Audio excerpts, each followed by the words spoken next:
It's me, yo boy. I don't know how the audio is, because I move stuff around. Where am I? There I am. Hello. Hi. What up? How's it going? Put my headphones in. So I can see what's going on. I'm quiet. I brought my Tim Pool hat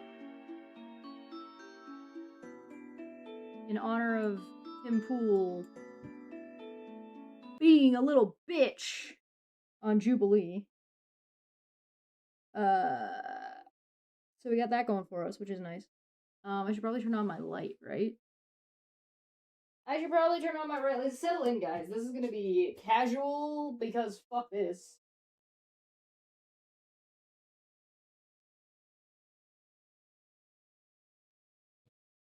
There we go. Hi. Hello. It's me. Ya boy. Fuck. Shit. Are you guys ready? Are you guys ready for this nonsense? This is gonna be nonsense, by the way. Full nonsense. Am I quiet still? Am I still quiet? That's no bueno. Let me move you guys over here. Hello. Hi. I got cheese and crackers. Seemed appropriate. Why do I look wet? Because I'm wet.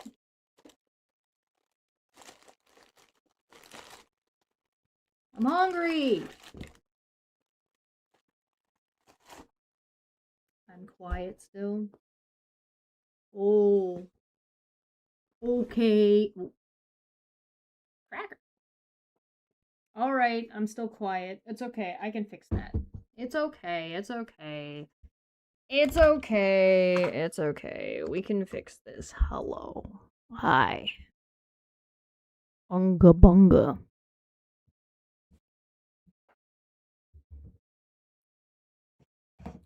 Moist. Let me... Are you piece of shit. Stuff is in my way. Look, I even brought some eggs. There were so many angry Americans last live stream that I figured it was appropriate to bring some eggs. Affordable eggs. I just like flexing how rich I am. Alright. There. Can you hear me now? Is that better? I've moved the I've moved... Yeah, I'm rich. I have 2 whole eggs. Two whole hard-boiled eggs. Look at how rich I am. Holla holla, get that dollar. Am I right? Am I right? Alright, is that better? Can you guys hear me better now? Let me double check one other thing. Boom, boom, boom, boom, boom, boom. Is that better? The Americans must be jealous. I know. Don't be jealous. Don't be jealous. Better? Better? More appropriate? We good? Hi. Hello. Hi. I brought my Tim Pool hat today because I wanted to make fun of Tim Pool for being a bitch. I had to wrestle him out of the chicken. Yeah, I did. Yeah, I did. True facts. How's everybody today? Everybody doing okay? I hope everybody's doing good today. It's Tuesday. I don't know if there's anything particularly special going on. Just the fact that it's Tuesday. Greetings! Are you ready for this? This is gonna be the most painful thing. This is gonna be terrible. Like, you guys do know this is gonna be awful, right? Like, this is not gonna be a good time. We're gonna be here and we're gonna be in so much pain. Like, so much pain. The most ridiculous thing was Jubilee calling him a moderate. Yeah, you right. Yeah, you right. I brought snacks because I was hungry. I just brought my breakfast.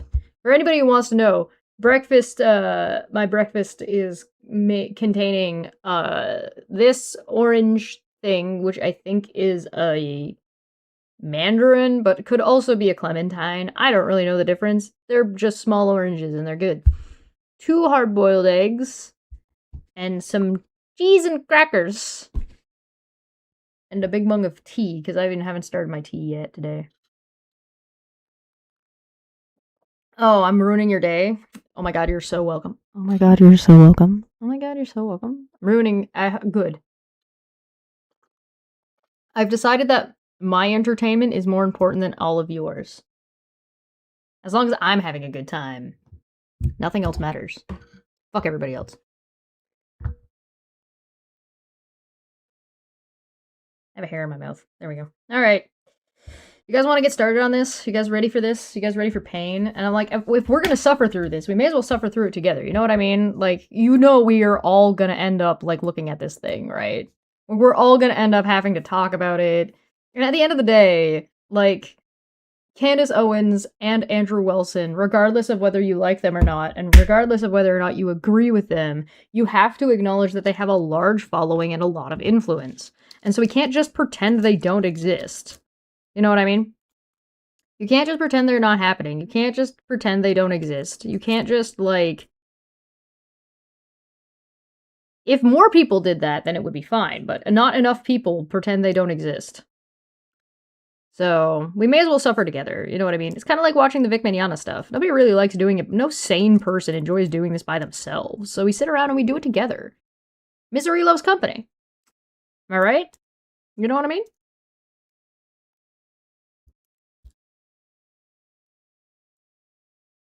Can we make them not exist? In theory, yes. In practice.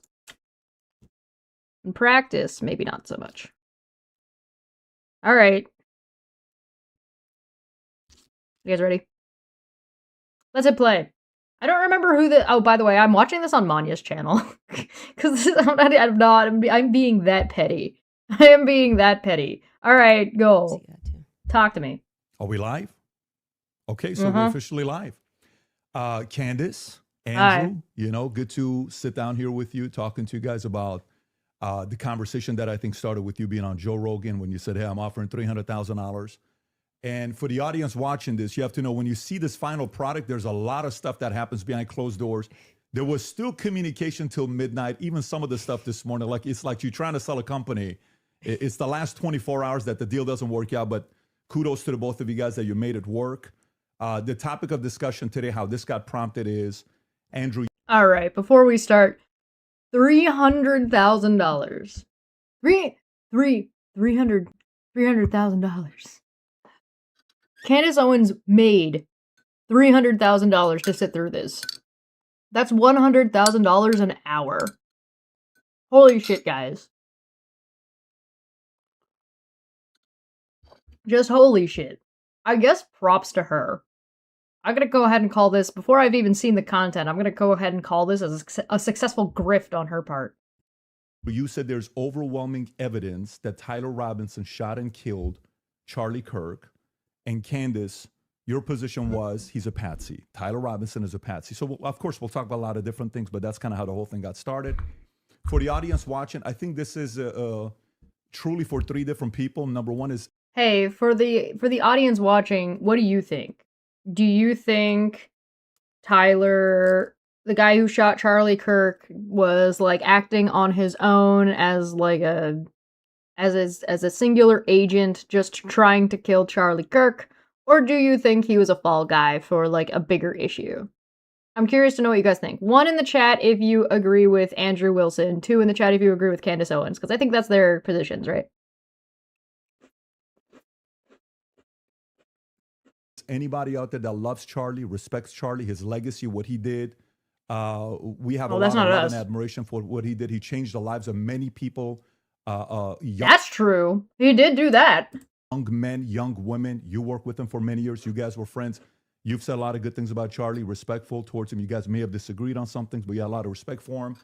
The second audience is the folks out there, you, that's watching this. And so for you, hello, you've been wanting something like this to take place, and kudos for Andrew for coming. No, I have not been wanting, guys. Have you guys been wanting something like this to take place? Have you guys been looking for this? Is this something you guys are into? Because no. Coming out and saying, hey, I want to have this conversation, and for Candace to accept it. So you have the ability to say, I agree, I disagree, comment, do all the stuff that you're doing online. And if you want to see more of these things, any of the 3 channels, subscribe to them, The Candace Show, The Crucible. I'm sure some of the people from Crucible are watching. Oh, that's what well, it's and called. The PBD Podcast. The more you subscribe to this, the more we're able to deliver these types of conversations to you. And now you understand why I'm watching a version of this that is not granting a view to any three of those people. Because I don't want more of this. And last but not least, it's about the two of you. My goal is to speak as little as possible. 99% of the time, it'll be you guys speaking, and the audience will be able to see it. If I jump in, just so everybody knows on the back end, both have agreed. In the back, there's 3 people representing Andrew and 3 people representing Candace to do fact checking. So at any point, Ooh. if somebody makes a claim, the other can say, can we fact check this? I can jump in and say fact check this. Even the folks in the back can say fact check this. So okay, yo, low key. I like that. That's cool. I like that. I like that they have, like, active live fact checkers. I like that. That's cool. Did Andrew pay Candace to be in a room with him? Yes. $300,000. Question, though, is it better to call it an assassination or a murder? I don't know if there's enough evidence to call it an assassination. Moderator looks over it already. Yeah. it is a very fair conversation that we're having here. And so with that Fair. being said, kudos to Michael Knowles. Your name was mentioned a lot. You missed out right now. The last 10 minutes, we talked about you. There's a lot of love and respect here mutually from both parties, all 3 of them here. And then, of course, the great Joe Rogan that started this conversation. And he also volunteered, but it ended up. Thank you so much to the great Joe Rogan, for fuck's sakes. Oh, hey, Sputnik, what's going on? Welcome. I should have brought wine or something. It'll be in this format that we have here today. So with that being said, Andrew, your claim is overwhelming evidence that Tyler Robinson killed Charlie Kirk. Opening statements, opening comments. Sure. And what I mean by overwhelming is I just find it very convincing. That's I think that's what most people mean when they say overwhelming evidence. So I have a brief. Is that what you guys mean when you say overwhelming evidence? That you're just convinced it's enough to convince you? I think when people say overwhelming evidence, they mean that there's very little to say otherwise and ought to be convincing.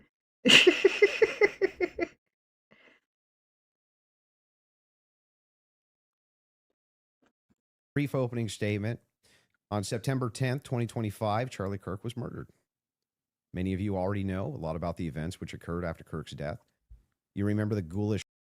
Technically, has Charlie Kirk been officially declared to be murdered, or has he been killed?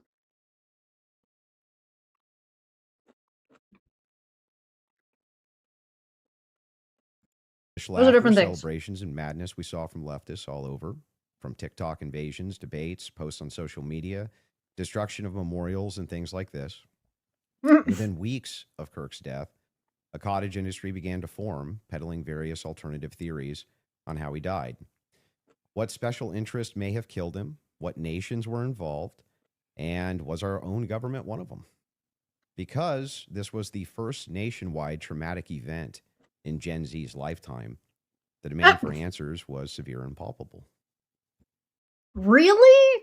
Guys, do you guys think that Charlie Kirk being killed is, like, that big of a fucking event?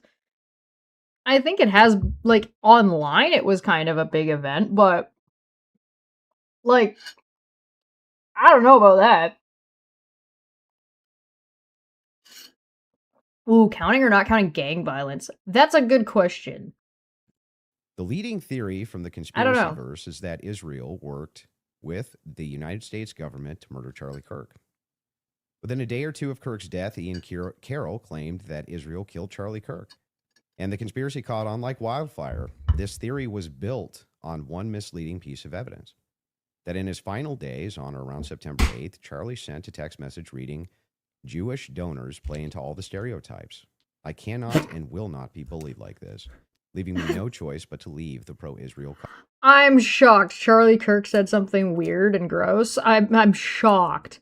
I think the issue of, like, the whole place getting repaved over when it would, in any other purpose, Twitter was traumatized for, like, a day. January 6th was worse. Yeah, you would think January 6th would be like the big event that you would think of, not Charlie Kirk getting like pegged in the brain, you know what I mean? I don't know. Cause.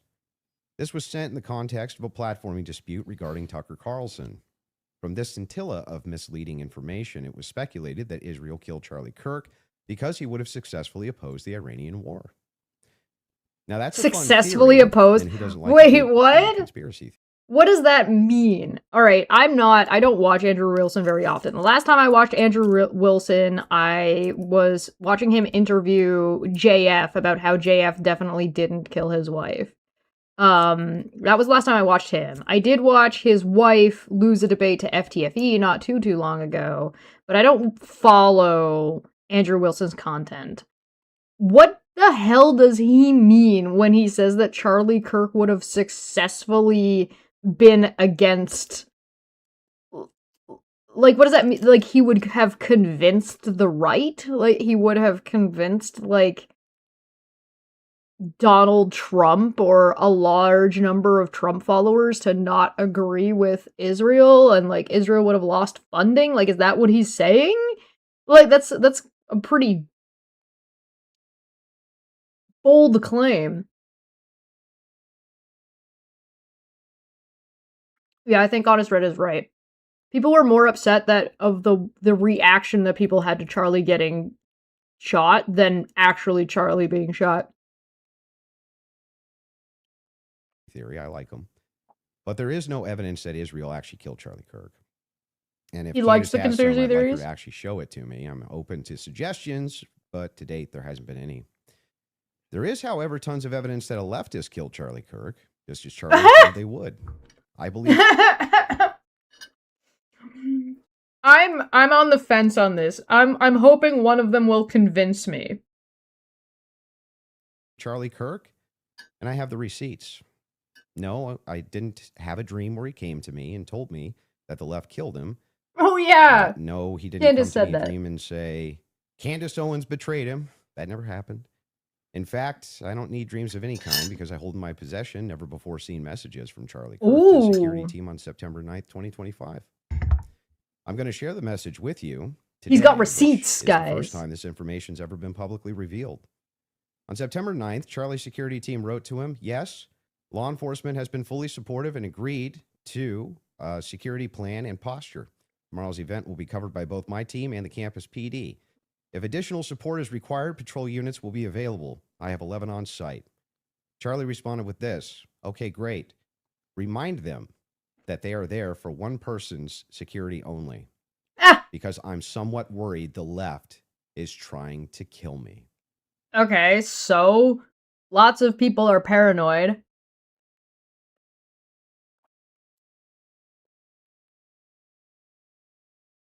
Being concerned about something isn't evidence that something happened.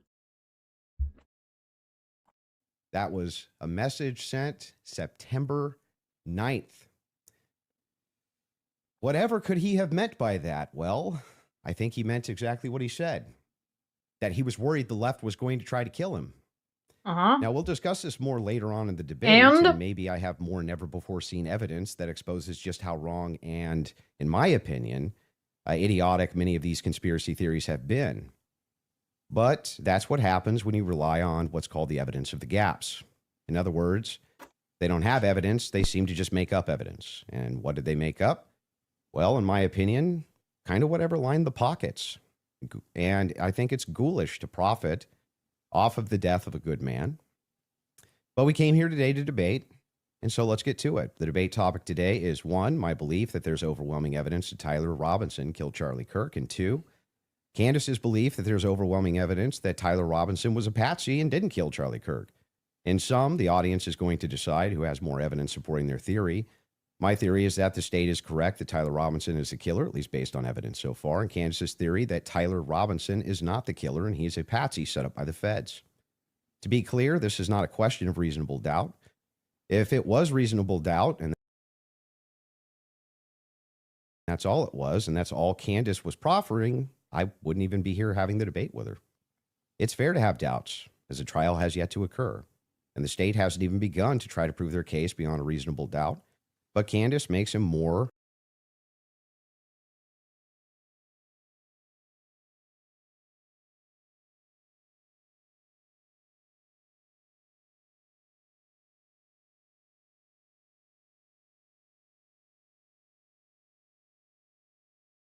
Oh, sorry.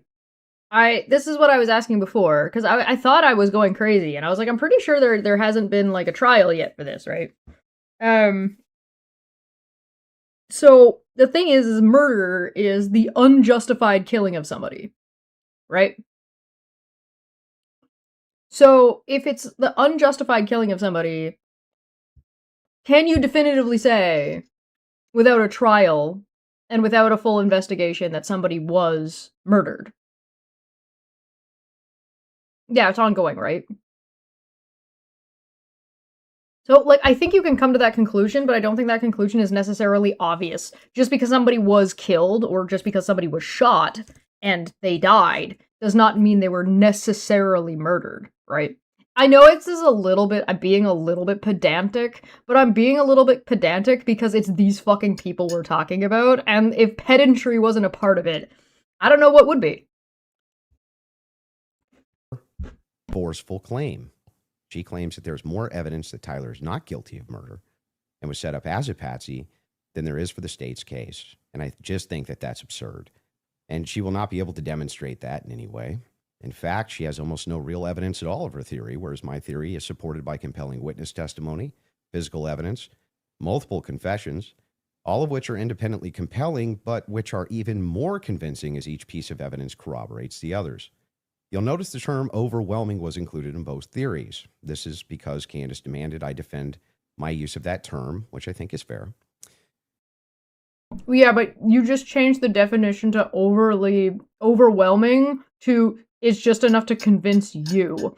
And that's hardly, like, good uses of language. You see what I mean about pedantry? That what I was talking about a second ago? I'm justified. Anyway. Yeah, thanks, Gage. Gage got it. Gage has got it. Does anybody else find it, like, not great?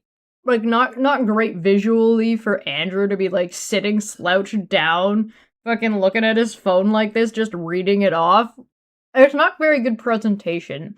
Not for something you paid $300,000 for, you know what I mean? In describing the evidence against Tyler Robinson, she, on the other hand, only wanted to defend her theory as merely viable. That is, until I showed her clips in which she said she believed the evidence of her theory, that Tyler Robinson's a patsy, was supported by overwhelming evidence. Only then did she agree to defend that position. Regardless, we're both defending the claim that there's overwhelming evidence on our side, so it's worth defining that term. When I say the evidence against Robinson's overwhelming, all I'm saying is that I mean that as of right now, I find it very convincing. I see almost no evidence at all in these.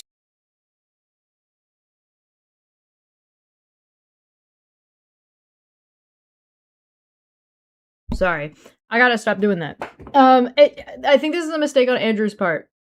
He already tried to quantify and qualify the terms overwhelming evidence to just mean evidence that is enough to convince you.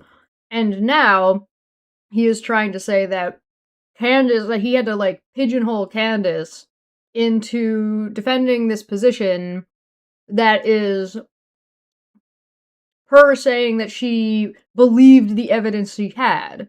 So therefore, by Andrew's definition of overwhelming evidence, Candace is justified and correct to be using the same terminology. So he's already ceded this point, which is supposed to be part of the debate.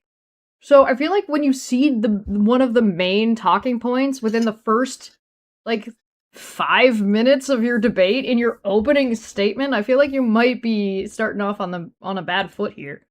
And again, he's not speaking off the cuff. This isn't an accident. This is what he wrote, right? He wrote this opening statement, right? The speculation on verified claims and suggestions of things that could merely be hypothetically possible. Dreams, vibes, feelings, things like this. Almost done, by the way. I have no problem defending the state's case and welcome Candace bringing up any challenges she would like. But if I'm honest, the reason I was willing to pay the $300,000 for this debate was to finally have a chance for someone to demand Candace be held accountable for the unbelievable theories and claims she's been making. Really? I thought it was so you could smell her perfume. Candace's investigation is indistinguishable from a leftist operation. She couldn't be doing more damage to the right if she were trying. She uses her considerable platform to relentlessly attack one of the most influential conservative outreach organizations for young people, and she's making a mockery of the online. I'm pretty sure he's referencing the Turning Point USA, which, you know, that is, Turning Point USA deserves to be attacked, first off, and second off, it deserves to be under a high amount of scrutiny. And the reason I say so is because if you were to set up the same thing on the left or for any political punditry or position, it would be the conservatives would and the Republicans would absolutely have that shit under a microscope. And absolutely, I think if you have a political think tank that is designed to convince and educate young people in politics, it should be under more scrutiny than maybe on average. So bitching about it being under scrutiny when it ought to already be under extra scrutiny than you would normally expect. Read the description. $300,000. Right-wing commentary class. She's harming Republicans in an election year by dividing them. She's attacking the very organization Charlie spent his life building. And she's attacking the people he loved, including his wife. And it cost me $300,000. But today, I hope that she finally answers for something. I'm here. I spent $300,000 because this black lady's bullying this white lady, and I need a white knight for her. The real reason. The real reason we're here. Okay. Good job, Andrew.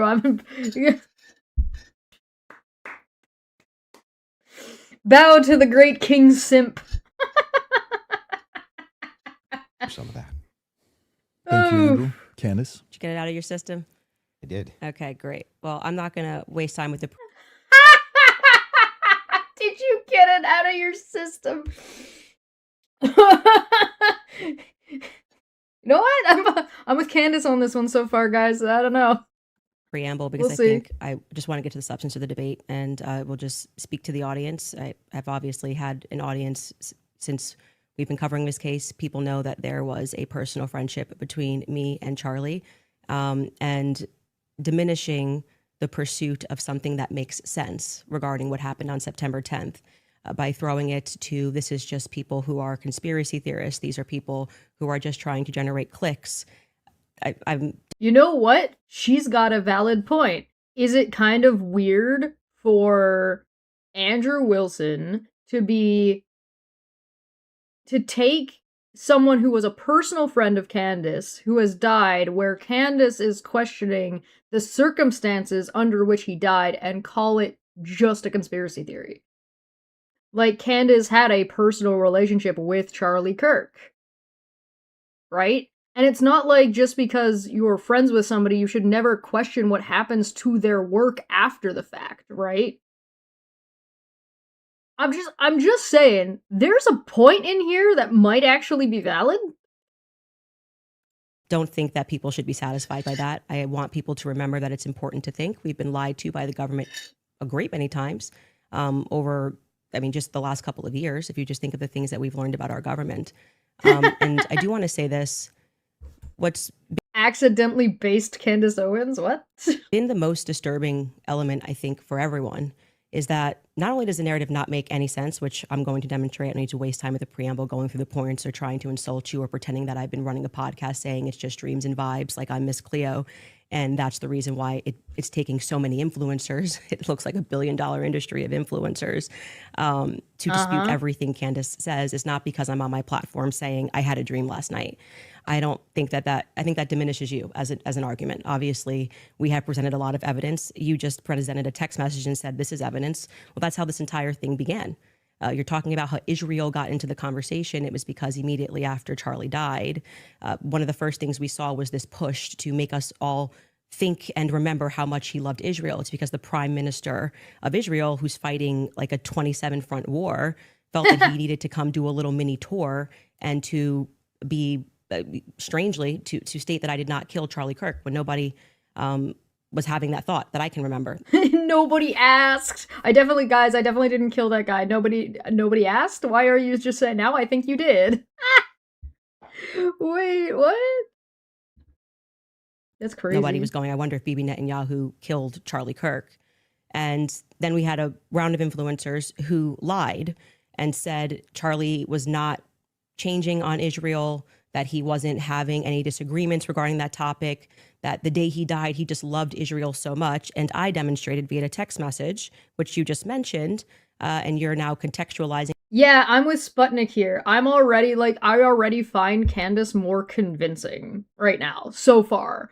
I'm not saying I agree with her because I don't really know what her position is yet, but I am gonna say right now she is performing better so far from a debate.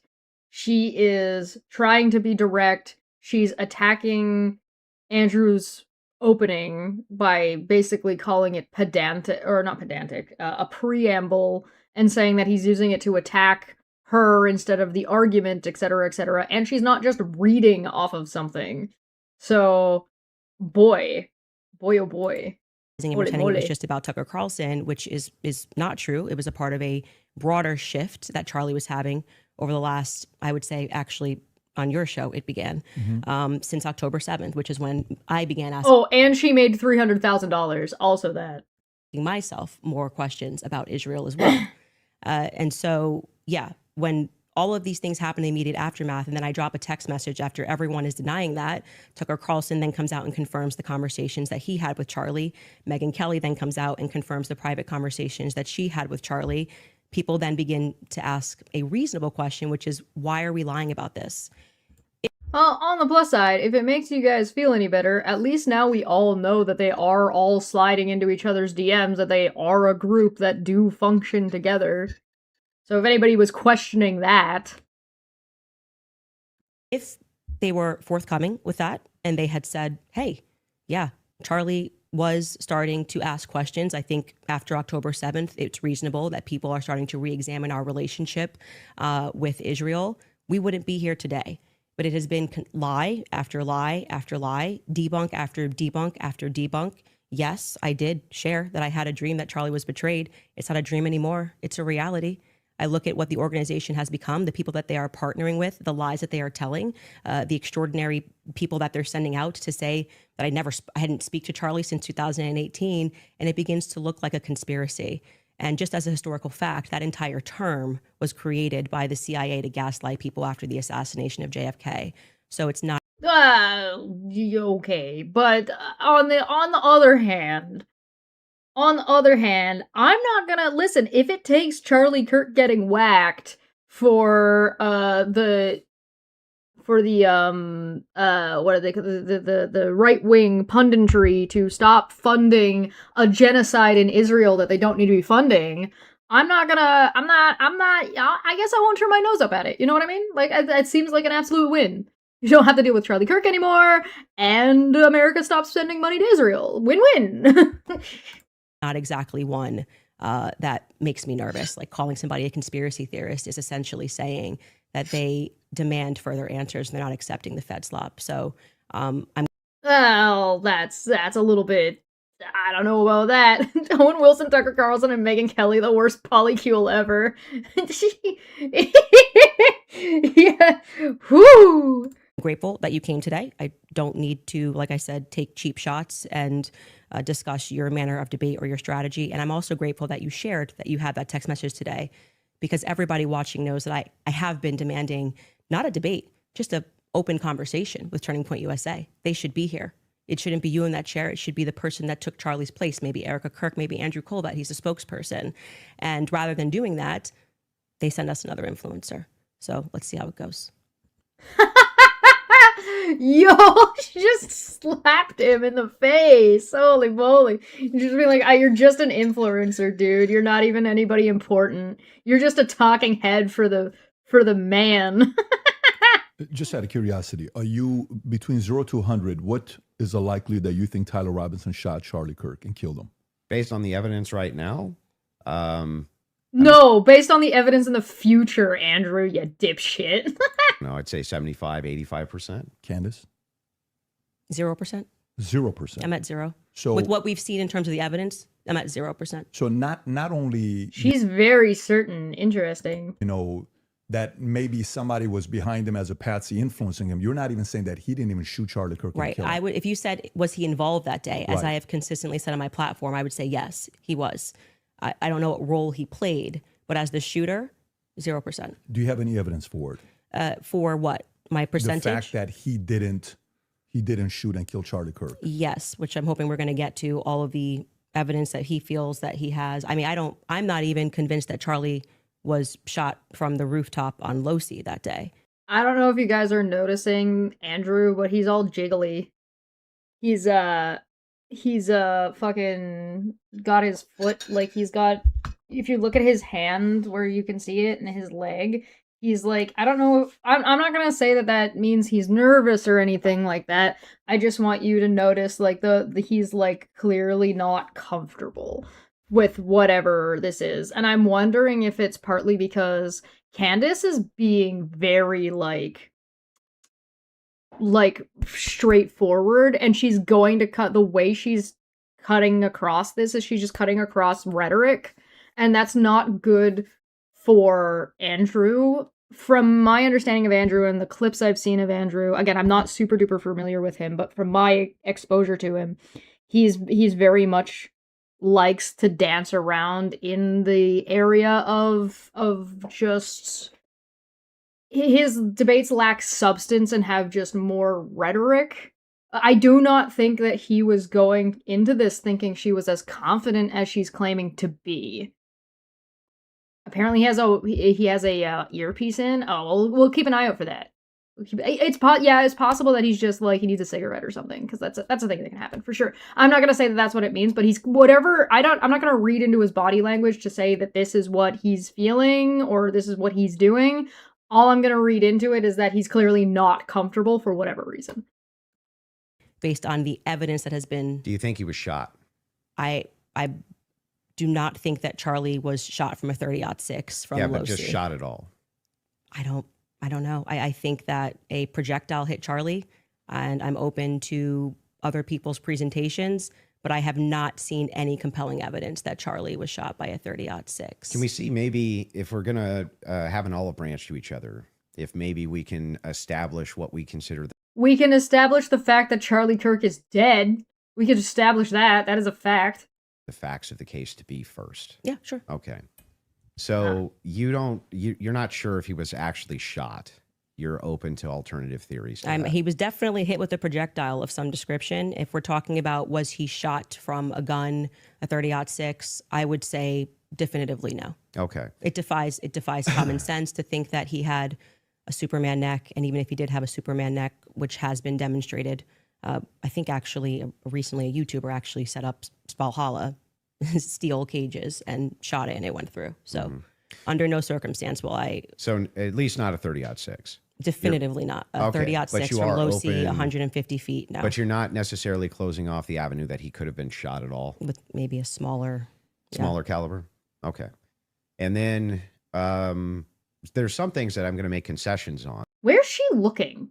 Wait, is she looking at him? I can't. Okay. That I do think we need more Doesn't matter. answers on, and I'm fine with that. And we can get to those things as well.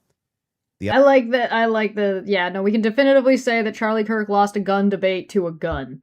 Other thing is, in the timeline, one of the things that we dispute, I think, on the timeline is that you think that Robinson drove hours away to a steakhouse in Yes. the timeline. Is that correct? Yes. Okay. And what's the compelling evidence that you think you have there?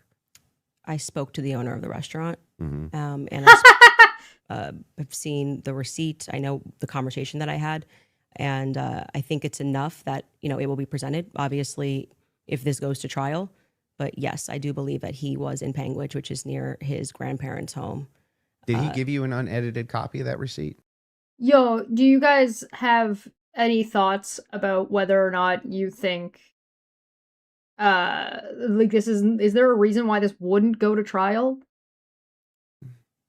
I have seen an unedited copy of that receipt. It was not given to me from the owner. But I want to, before we get into like all the timeline stuff, I want to address what you think is evidence so we can keep this on par with what your claim is. Since Good idea. Props to Candace for that. Let's talk about what counts as evidence, because this is something where you get this happens in debates a lot, right? Particularly when you're dealing with people who are dishonest interlocutors. And I do believe that both Andrew Wilson and Candace Owens in this debate are viewing each other as dishonest interlocutors. Candace is doing a better job of putting on, like, the way she's behaving is coming across as more earnest. But this is definitely, like, so when you do a debate, you sort of have to agree on some of the things ahead of time, right? What counts as evidence? What is evidence? Is evidence just things you find convincing? How can you make a verifiable claim off of X, Y, or Z evidence? Does testimony count as evidence? I've seen lots of people try to say that testimony doesn't count as evidence. So if someone, for example, like if somebody says, I was abducted by aliens and I had this experience, here's my experience, they say your experience or your telling of the experience is not evidence. No, it is. That's testimony. That is first-person testimony. That's not even hearsay. That is proper, full-on evidence. Now, should that evidence be convincing to you?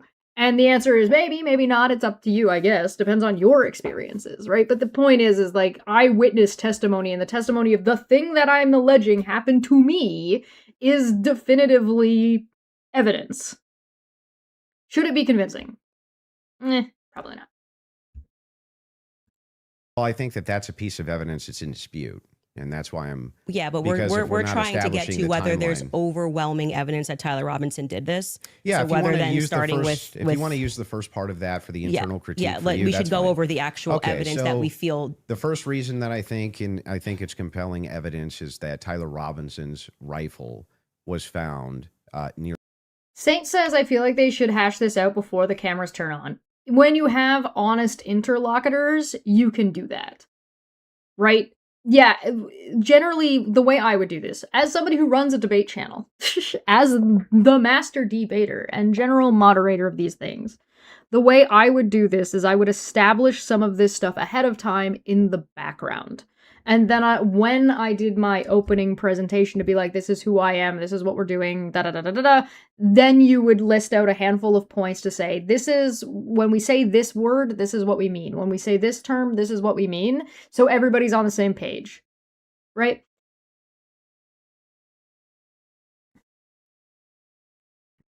Near the crime scene.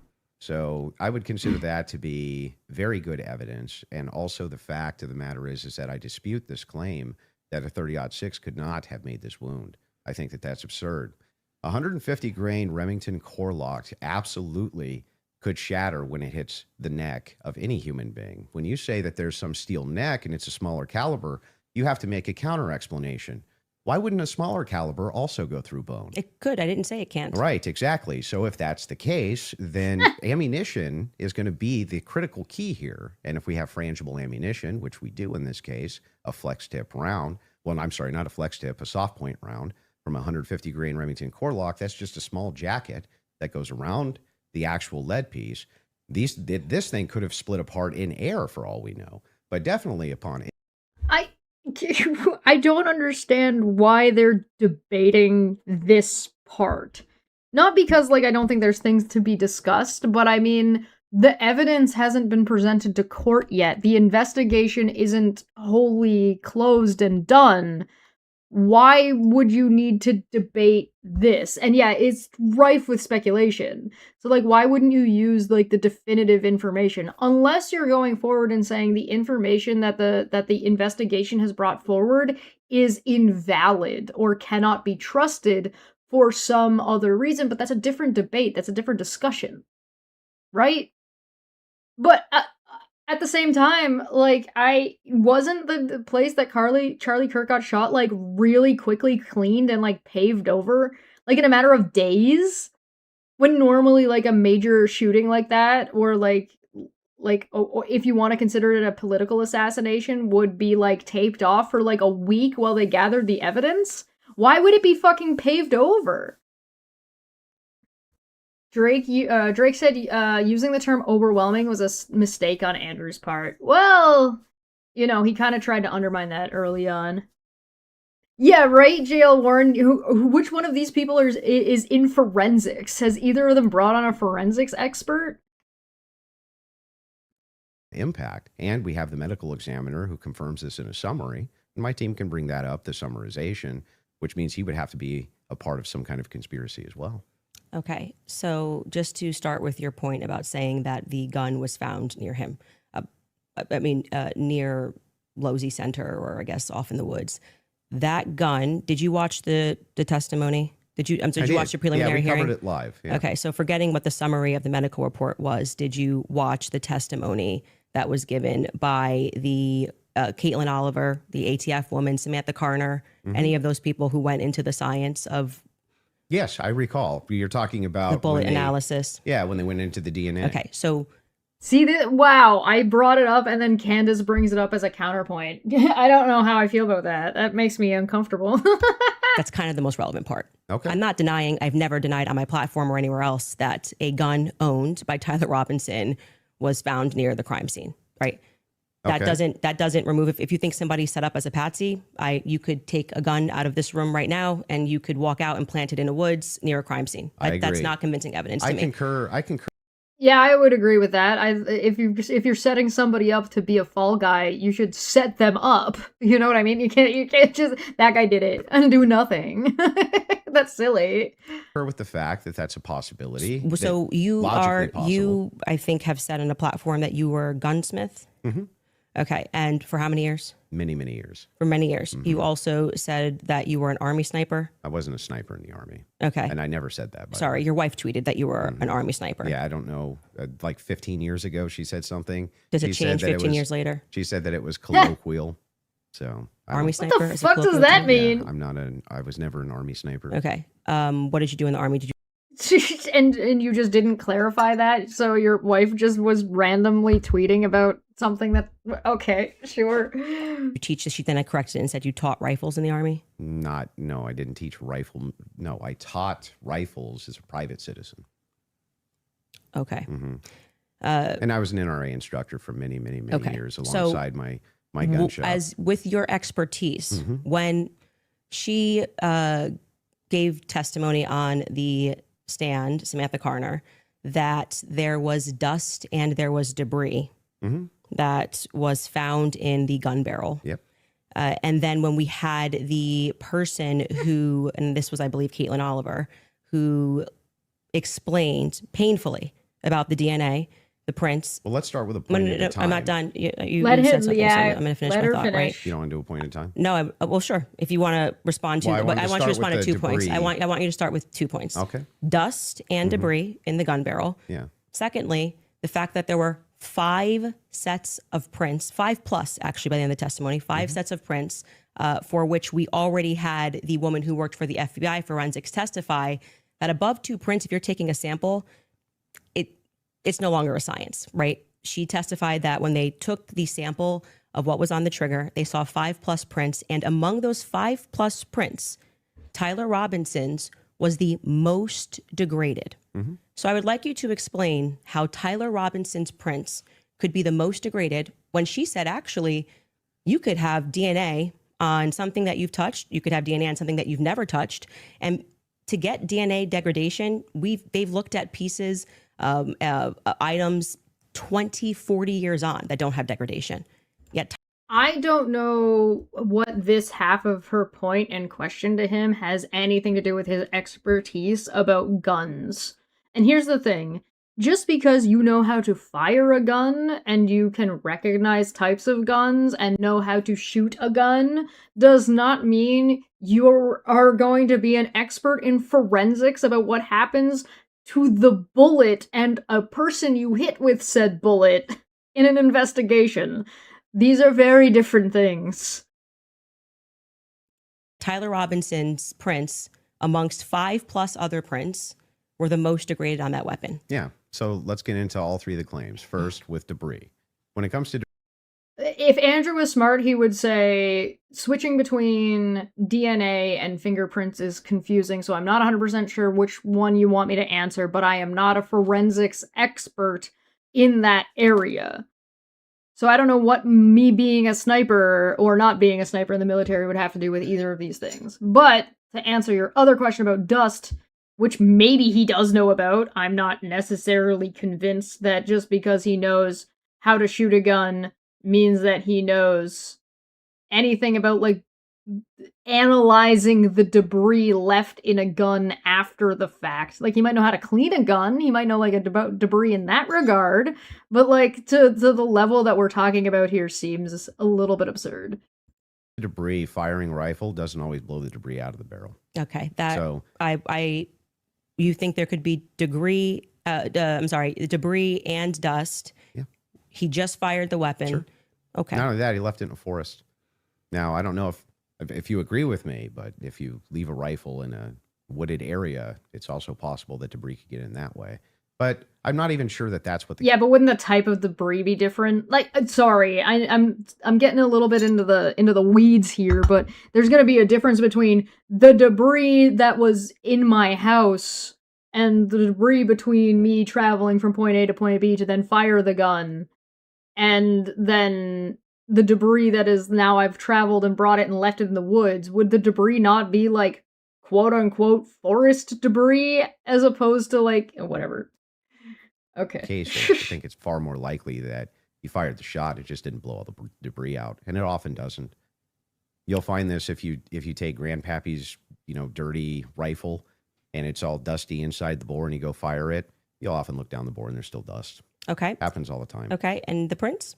Yeah, so the prints we don't know all of the details on just yet. We do. It was excruciatingly long testimony we on the we prints. don't, because they haven't gone to trial, so we don't know on the print front. But Tyler Robinson's DNA was on there. You made the claim that Lance Twig's DNA was on. Yeah, right? Doubt there was leaves and shit in the barrel, right? Yeah, right? Like, what the fuck? On there, and it was not. Well, when she gave the testimony, no, hold on. First, let's go to your first point, because that's wrong. We can get a fact check on that. What do you mean we don't know until it goes to trial about the degraded prints? She testified, and this is the person who took the prints. Yes, but the problem is that inside of this particular testimony, you agree with me that there's going to be much more of the DNA analysis during the trial, right? But you also would agree that her fact is not going to change, that among the prints, his was the most degraded. Even so I'm asking you to address that. How could that be possible? Let's give it, let's just grant this for a second as a possibility that his fingerprints were degraded. It's not a possibility. It's a fact. The person who took it. I'm just granting it for the sake of argument. You should grant it because it's a fact that she presented. So now it's granted. All right. It took them about 23 minutes. That's actually not too bad. It took them about 23 minutes to start getting, like, pecky. You know what I mean? You don't. They're dealing with this problem that I'm not sure is a hurdle that I don't know that they're going to be able to get over. And I want to describe the hurdle on its own for a second. So come here, come talk to me. Hi. Okay. When you're trying to say that the feds cannot be trusted and the government cannot be trusted, and so the investigation cannot be trusted, and whatever we're being told is lies, you're gonna end up being on a really difficult leg. You're gonna have a hard time standing on that leg of you're relying on the testimony of the investigation that you're already telling people they can't trust. Right? Now, Andrew Wilson does not have two brain cells to rub together to fire off a synapsid to notice that is... Candace is a little bit trying to have her cake and eat it too. So she has to clarify between this part and this part, right? To be like, why should... Okay, but if this is a conspiracy theory, or if this is a conspiracy at all, right? Why are we trusting this part of the investigation and not this part of the investigation? Right? That would be a far better through line to do this debate and do this discussion.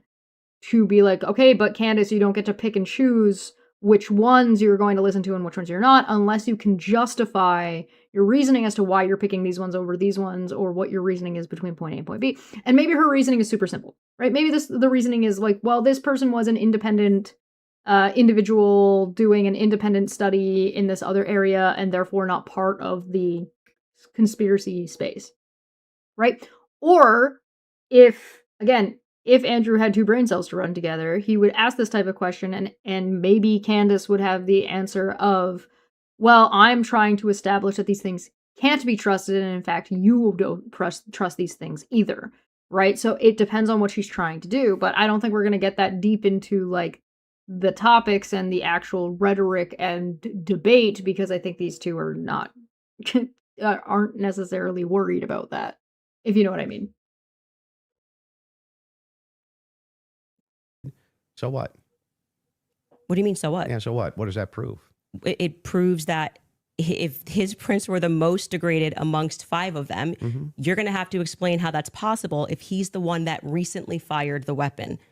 Right. Yeah, so wait a second. You're saying that it's an impossibility that if his fingerprints are the most degraded, I'm telling you to explain it. You're the gunsmith. Well, so wait a explain second. it. How would a gunsmith give an analysis on fingerprints or DNA? Do you think that I work in a DNA Hey, there we go. There it is. Took him long enough. laboratory So with your fingerprints? answer is, I don't know. You can just say you don't know. But You I don't did. have to. But I did. No, you said, so what? Yeah, So say, I don't know. I but what would actually don't that- have an what explanation would that for that, prove, Candace. though, is my question. Well, I think that what it would prove is that it is a more viable theory that people who had stronger prints on the gun may have used it more recently. Did they say who else?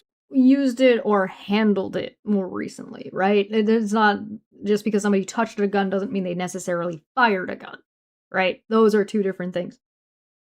Had fingerprints on the gun? They named Matt Robinson explicitly. Okay. And this was a part of the testimony where she was speaking about how they got samples of elimination samples from the home of Amber Robinson, Matt Robinson, and Lance Twiggs. Those are the 3 names they named. So are you saying that Twiggs Would you like me to fingerprints- finish my statement? I just want to make sure I'm clarifying. I'm trying to finish the answer, but it can't be clarified until the answer comes out of my mouth. Okay, So go ahead. This was a portion of her testimony where she was explaining how they got elimination samples from the home. And she named Matt Robinson, Amber Robinson, and Lance Twiggs as the elimination samples that she was using. And so she explicitly said, some of them, so we can assume 2 out of the 3, were their prints were found on the gun. She explicitly named Matt Robinson as someone who had prints on the gun, and then said there were 5.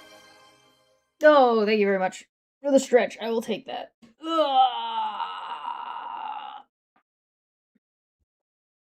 People that they had taken that sample from. And again, what's also relevant here is the earlier testimony, which came from the FBI forensics analyst, I believe it was on day 2, where she said that when you're using those mixtures and those samples and you get up to 5+, it's really hard to make any sort of a determination. So both of those things are relevant. If you can't explain why his prints are the most degraded and you're saying he is the shooter, it's not really a so what.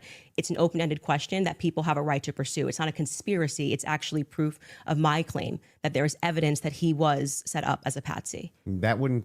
So there's also like a degree here that we should probably mention, and you might remember from a couple of minutes ago where they were talking about how, or Andrew was explicitly saying that the quote-unquote left were the ones that killed Charlie Kirk. So do you not and that he's got overwhelming evidence? I think Candace is right on picking on this overwhelming evidence position that he's holding, because if this guy is set up as a patsy, then there's also not really any reason why from Andrew or Candace's or somebody else's point of view, why who's setting up the patsy is not a reasonable question. Right? Is Israel setting up the patsy? Is the American government setting up the patsy? Is the American government just working for Israel? Kind of, maybe a little bit.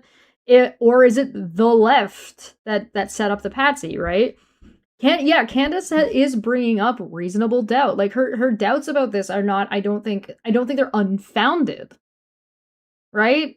I don't know whether or not her reasoning for whatever conclusion she comes to is necessarily valid, but her reasoning to be doubtful of the situation is not out of left field. It is not a standard. It's not the earth is flat.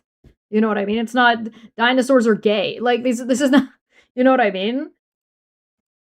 Prove anything about him being a patsy. It said it's evidence to support the claim that he could have been set up as a patsy. So this Right, the preponderance of the evidence. We all know that there is not going to be a quote-unquote smoking gun, pun intended, in this situation.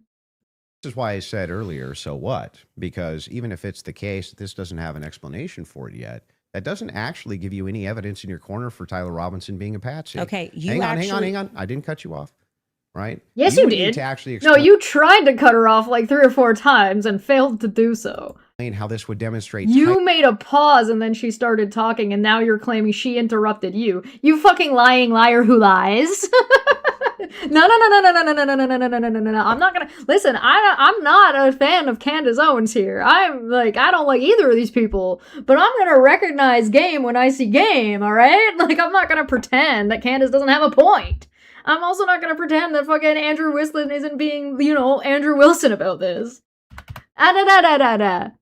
What's a patsy? Somebody who's been like the fall guy. Somebody who's been set up to take the blame and take the fall for a larger or a different issue.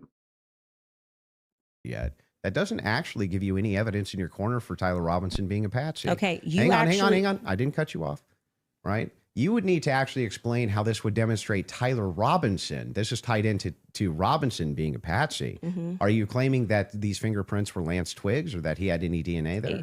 I'm saying that it could be Matt Robinson. It could be Amber Robinson. That sort of information is going to come out during the trial. How would that tie into the idea that he's a patsy? Yes, though? because if his is the most degraded prints and the information that I shared on my platform is true, that this gun was given to Tyler Robinson as an heirloom. I had conversation with members of the Robinson family, Twiggs family, both of them. Like I said, we're not just dreaming.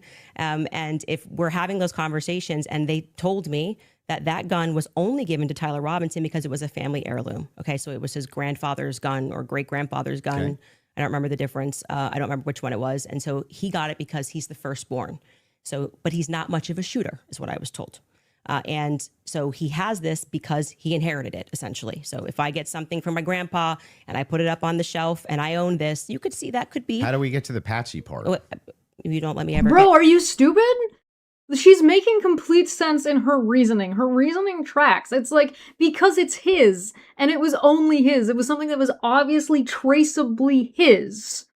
And so it makes it very, very easy to draw the conclusion that this guy with this gun that was definitively him, that he had, was the one that was used. Like, this is, like, super fucking easy. This is super fun, and the fact that he's supposedly got the most degraded prints would mean that his prints are the last ones or the least recent prints on the gun, meaning other people were fucking touching the gun that belonged to him. Like, this isn't rocket science, Andrew. Are you just stupid? Like, if your debate topic is just to act like you're dumb and you don't understand the other person's point of view, what are you even debating? How could you, if you actually don't understand what her position is so poor, like, you have such a poor understanding of her position, how could you possibly say she's wrong? Because you have no idea what the fuck she's talking about. I'm an idiot and don't understand anything is not a fucking debate point, Andrew. Get to the end of the sentence, so how could we get to the patsy part Okay, if I can't get to the end of the I didn't interrupt you, he said, unironically. Wait patiently till we get to So the that patsy could be a part. reasonable explanation as to why there was dust in the barrel, because he doesn't often shoot this weapon and he is indeed a fisher. And it could also be a reasonable explanation. Yes, spoiler alert, we're 30 minutes into this and Candace is absolutely bodying Andrew. And we're, at the end of the day, Candace wins anyway. Because, Candace could come out here and say the dumbest thing you could possibly think of and she could be completely wrong.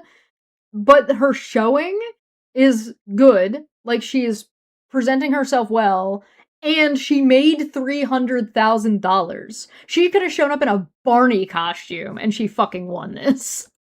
For why we have Matt Robinson's prints on this. Obviously, Lance Twiggs, even if he has prints on things, they live together, that doesn't really mean anything. But that could demonstrate that somebody took his weapon and put it somewhere. His prints are the most degraded. Somebody else's prints, there's more presence of somebody else's prints, and that could demonstrate that somebody is taking items from his house and putting it into various places. But it also could demonstrate nothing. So the problem that you have here is that. But it could also demonstrate nothing. What do you mean? You can't just ignore it. That's not how that works, Andrew. This is pure conjecture. No, this is. Hang on. No. not evidence. No, that's not conjecture, my guy. There is speculation about the hard evidence that Candace is doing. She is asking a question and speculating as to why are his prints the more degraded prints on the gun when he's the one who's supposed to have been most recently touching and utilizing this gun. She's saying that these two things those pieces don't go together very well. That's not random conjecture, Andrew.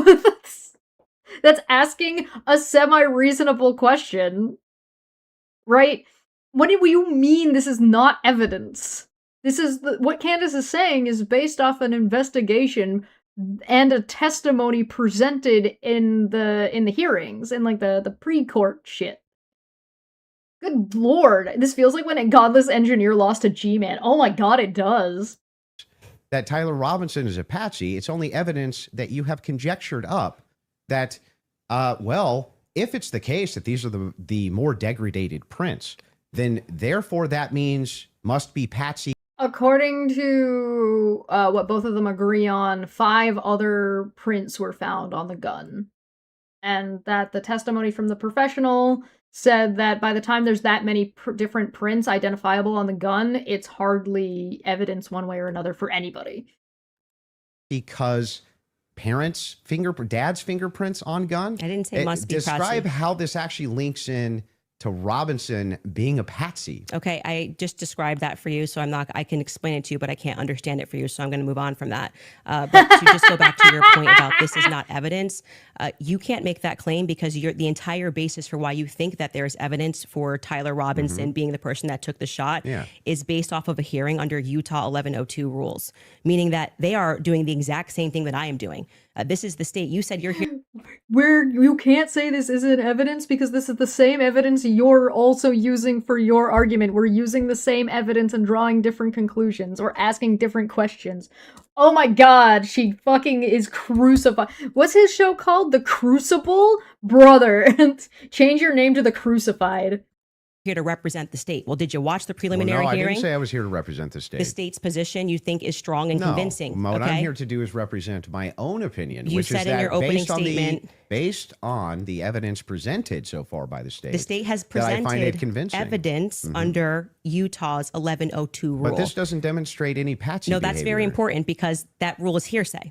So you can't say at the same time, Great. Candace, you're not allowed to. And what that means under the Utah rule, which I'm sure you know, because I'm sure you watched the preliminary hearing and yourself understand what that means, is that the entire hearing was hearsay. It means Bold of her to assert that Andrew understands anything. none of that information that was presented is going to be allowed. The majority of it, the overwhelming majority of it is not going to be allowed at the trial. They're allowed to present when it's just a probative hearing. I don't think all the evidence that was put in was hearsay. Okay, you didn't watch this case. But not only that, no. This is a huge point. This I is, want to. this is crazy that you don't know We can call for a this. fact check if Yes, all the we evidence need was more than a put fact in. check. This was every single The day. team in the back is Utah actually Rule saying 1102. They want to go there. So they said there's a medical examiner's explanation of the shooting that's in the back. Rob, if you want to pull it up, and then let's Candace, go. if anybody from your team wants to pull something 30 minutes, we get our first fact check. up, no problem as well. But they're requesting it. If you guys got it, pull it up so we can show it. And in the interim, is that it? Yeah. So I'll read this. Just what are we looking at, just so we know? Yeah. So this says the bullet, or at least part of it. Hey, what is it? The PDF is titled State Preliminary Brief. That's what it says. Actually perforated the interior left of Mr. Kirk's neck, strap muscles of the left side of the neck. This is a summary, by the way. Left common cartoid on the left internal external jugular veins. The bullet also obliterated the left side C27 vertebrae, transacted the cervical spinal cord.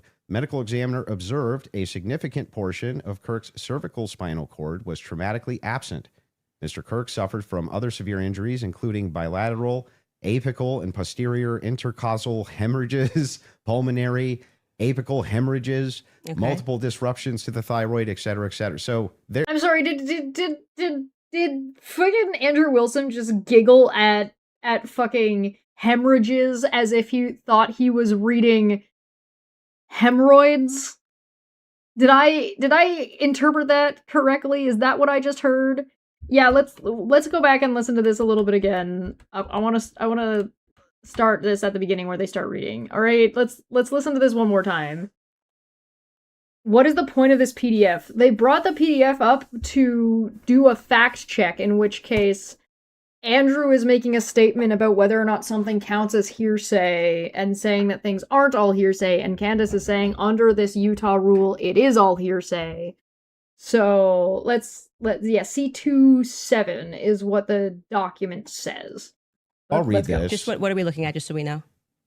Yeah, so this says the bullet, or at least part of it, sequentially perforated the interior left of Mr. Kirk's neck, strap muscles of the left side of the neck. This is a summary, by the way. Left common cartoid on the left internal external jugular veins. The bullet also obliterated the left side C27 vertebrae, transacted the cervical. C2-7 is what it says. Yeah, go get your book. Spinal cord. Medical examiner observed a significant portion of Kirk's cervical spinal cord was traumatically absent. Mr. Kirk suffered from other severe injuries, including bilateral, apical, and posterior intercostal hemorrhages, pulmonary, apical hemorrhages. Yeah, I could be wrong, but I think he just read, like, posterior intercostal hemorrhages as if they were hemorrhoids. Multiple disruptions to the thyroid, et cetera, et cetera. So the summary of the examination is that he was shot.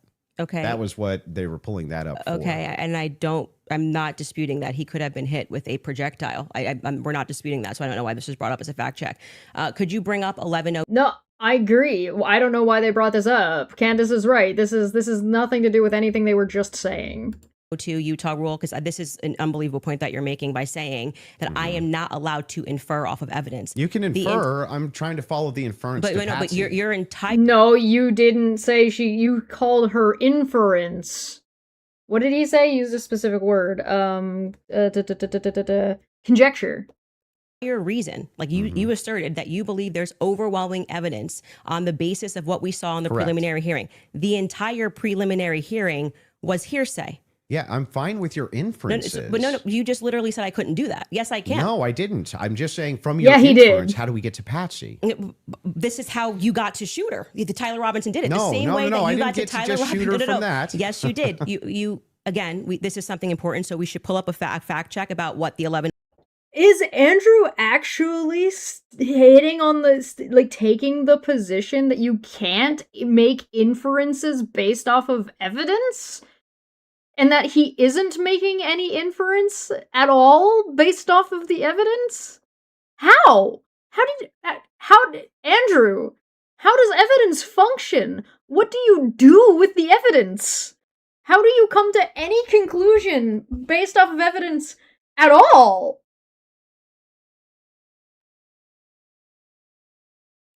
To Utah, and under their constitution, for the sake of a preliminary hearing, they do not have to have hard evidence. They don't have to put people on the trial. They don't have to. But no, that's why the entire hearing was basically hearsay. Officer Bagley was. Look, Utah State Court Rule 1102, reliable hearsay in criminal preliminary examinations. A, state of the rule, reliable hearsay is admissible at criminal preliminary examinations. B, definition of reliable hearsay. For purposes of criminal preliminary examinations, only reliable hearsay includes 1. Hearsay evidence admissible at trial under Utah Rules of Evidence. 2. Hearsay evidence admissible at trial under Rule 804 of the Utah Rules of Evidence, regardless of the availability of the declarant and the preliminary examinations. 3. Evidence establishing the foundation for or the authenticity of any exhibit. 4. Scientific, laboratory, or forensic reports and records. 5. Medical and autopsy reports and records. 6. A statement of a non-testifying peace officer to a testifying peace officer. 7. A statement made by a child victim of physical abuse or a sexual offense, which is recorded in accordance with Rule 15.5 of the Utah Rules of Criminal Procedure.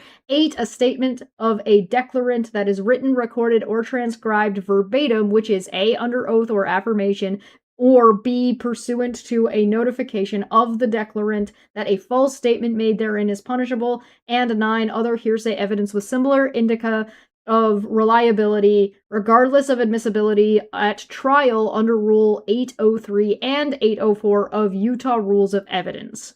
I don't think I can agree that Candace is saying, therefore, basically everything is hearsay, because I don't think that's quite how that works, but I'm willing to give it to her for, like, rhetorical purposes. Not all of it, like I said. The overwhelming And majority, again, no I mean, dispute. outside of the one But that you don't want to give, please don't cut me off. Though. Outside of, no, that is what's in dispute. It It's means not. that your entire brand of saying you don't have evidence falls apart when the entire preliminary hearing is based off of hearsay. In fact, Lance's testimony before they had about an hour debate, actually maybe it was more than an hour debate before he sat, and they said, this is not going to be allowed. You wouldn't even be allowed to do this. We'd be able to cross-examine him. The questions that they're asking Lance are all leading. And what did he say? Well, I'm the magistrate under Utah Constitution, 1102. It is my job to allow all of this so we can see if the state has enough here that we can then move to a trial, which will then, they would not allow this stuff. They would say we get to cross-examine Lance. Lance But just you're can't arguing willy-nilly things I'm not disputing. But the entire substance of your argument is that people can't infer off of evidence. No, That's what you're saying it's to not. me. When you That is what he said. He said that that Candace doesn't have evidence. Candace said, I'm using the same evidence you are to come to your conclusion, but I'm coming to my conclusion instead. And Wilson is like, you're doing conjecture, and she's like, I'm not. Like, oh my god, this is so stupid. Here, I'll can't give talk you about the degraded argument prints, now. which is a fact. Yeah, I'm not and then saying infer that. off of that Didn't say that. Tyler could have been a patsy. You're just telling making stuff up. So here's I'm not what the making stuff position up. is. I'm not My guy, this is literally this is recorded. We can watch and see exactly what you said. If I was the moderator, I would have stepped in by now. asking stuff up. this. I'm saying Rule 1102 that ready I if you think want to you, read let's it. pull that up. Let's Pull pull up that up. 1102. I am doing Get there exactly from what the the state did. I Okay. am looking at a piece of evidence, and I am saying, But you're not showing me how you get there Can you from the describe to inference. the audience what yes. Rule 1102 So this, means? just so everybody who's watching this at home understands what I am saying, even if he doesn't. What Andrew is arguing is that I don't have the right to extrapolate from Never a made that fact argument. like Just making it up. Just purely making it up. Andrew, shut the fuck up. Can we get the moderator? Could the moderator please step in and tell Andrew to shut the fuck up and let Candace make her goddamn point? Holy shit. Resistance is correct. Andrew is using the verbatim fallacy. Sure, he didn't say that exactly. That's the logical conclusion of his argument. Yes. Asking based on Andrew, can I show my evidence? You just showed yours. Reliable hearsay. You'll get a chance. Reliable hearsay. Look, he's at least shaking his head like he's not fucking being a complete asshole. In criminal preliminary examinations, the entire preliminary hearing that you just saw was on the basis of reliable hearsay. And what that means essentially is the people who are making the statements can just say, Patrick told me that he did this on Monday. Patrick's correct. They could say that under this rule. Yes. It means that some evidence is considered reliable hearsay. But there are rules. It doesn't mean that anybody can just say anything willy-nilly, and it does not mean that all of those things will actually be admissible at the hearing. Right? That's like in court. This is all preliminary stuff. So there's going to be things that are talked about in the preliminary hearings that won't be allowed at trial, for example. Not here, and that is they can allow that into the hearing. That's just because it's just meant to be probative. And so it's the state saying, here's what we have inferred. So you are allowed. Yeah, probative. You're allowed to do investigation and then examine that evidence and talk about it. To take a piece of evidence, and then you are allowed to infer off of that evidence. Okay. Case in point, that's a demonstration that's a demonstration of what I just did. I said the prints were the most degraded off of Tyler Robinson. And from that, what I am inferring is that it's plausible that Tyler Robinson was set up. That doesn't, that's the point in contention. That's not a point in contention. That's the point in contention. It's not a point in contention. If you're saying it's a point, it is the point in contention. It's not the point in contention. I'm telling you that was what the entire hearing allowed for. So the evidence that he is describing, we're asking you that he is using to argue his case is all based on inference, not fact. Great. Inference. She's got a good point. How does Andrew Wilson have overwhelming evidence of this situation when everything that he has is based off of hearsay and not full proper investigative a full investigation because he doesn't have access to that. And I mean, the fucking beginning of this, the thing that fucking Andrew whipped out was a phone that had a text message on it that said Andrew Wilson or that the Charlie Kirk saying that he thinks the left is trying to kill him, so give him more fucking security. And he's saying that that's his overwhelming evidence that the left, that Tyler Robinson not only did it, but Tyler Robinson did it on behalf of the left. When he has not fucking demonstrated that at all in this situation.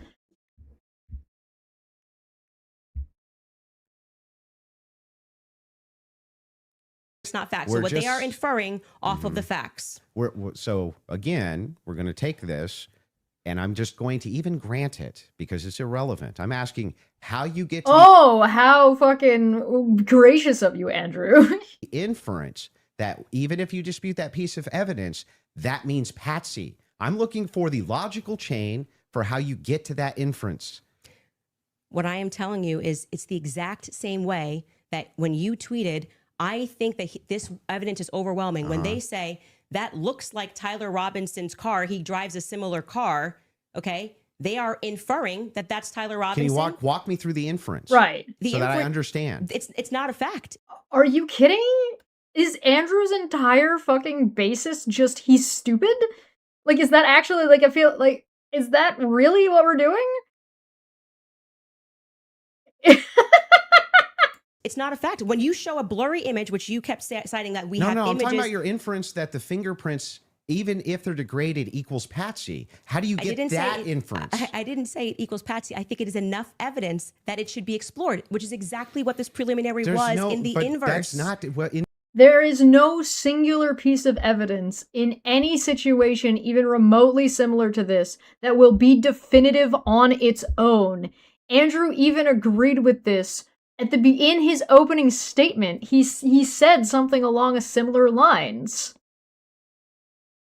Right? Like, he said that earlier. At the beginning, he was like, yo, dog, he didn't say the word preponderance because he doesn't have that big of a brain.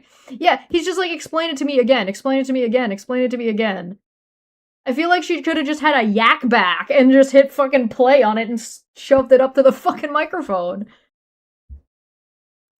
In dispute. What's in dispute is when you said, I'm using this as evidence that he could have been a Patsy. I'm asking, how do you get the inference to Patsy from that? Because what I am saying is that it shows that somebody else had more DNA presence on that gun than Tyler Robinson did. So it is plausible, which is all they're doing. They're presenting plausibility based off of the facts, okay?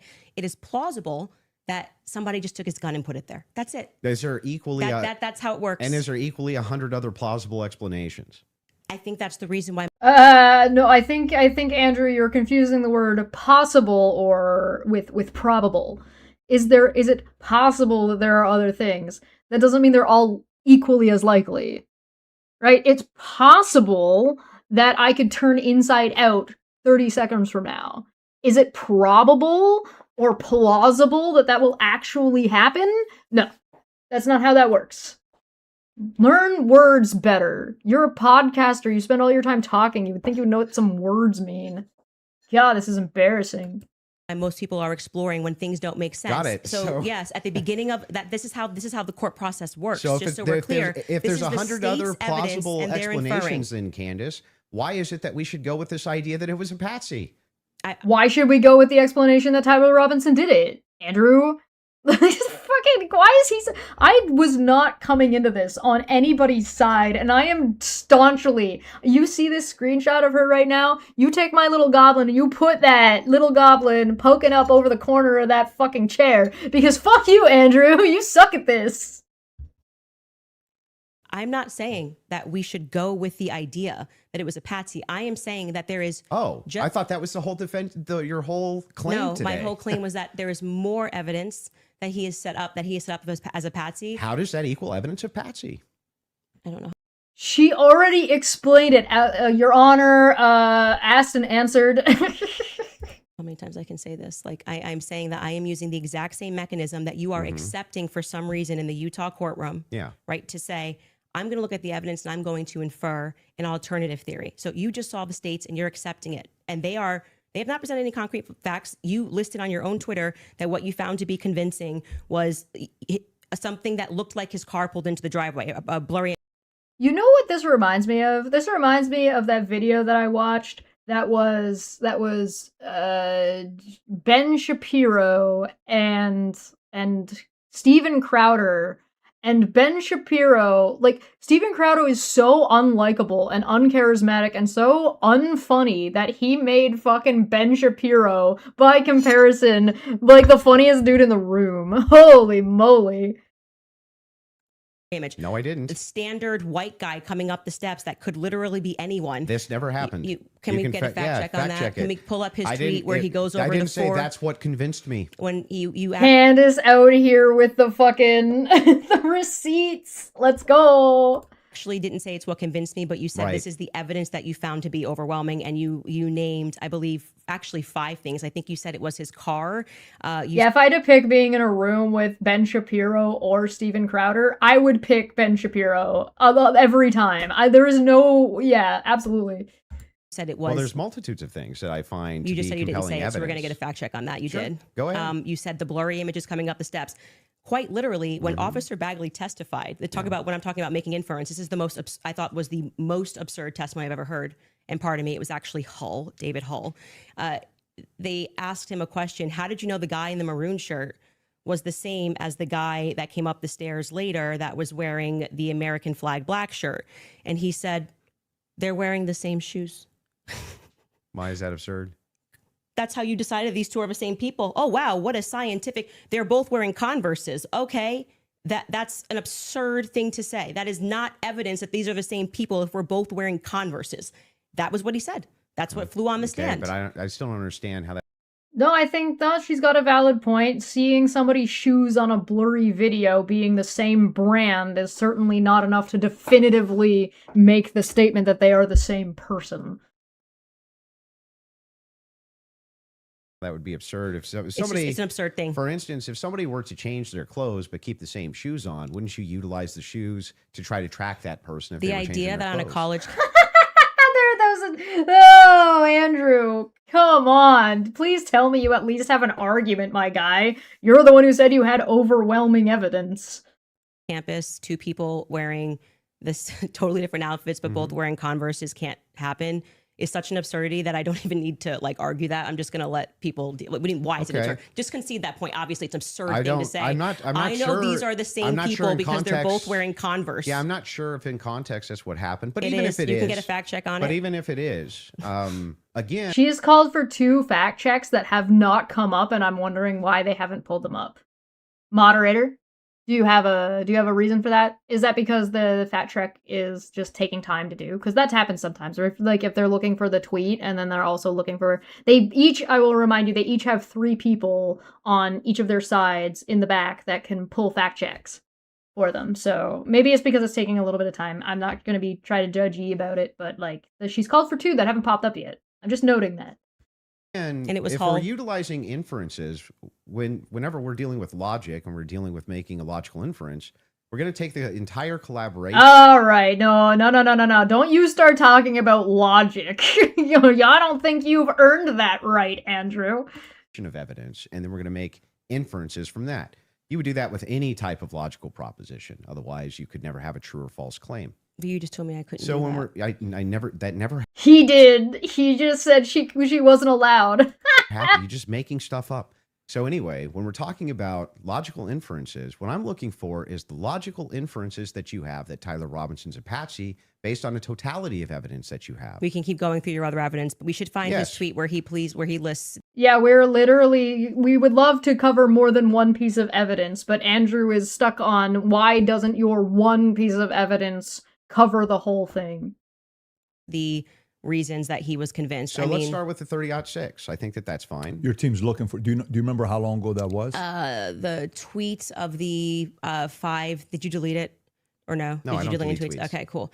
I just look for. He said Unless I it was his misspell. car. It was his. It was the car, and it was definitely the staircase photos, and it was when. Wait, what? All right, so hold on. Before this fact check goes through, guys, you guys are watching this right now, right? I came in here on neither side with no real opinion one way or another. I was ready to be convinced by either of them.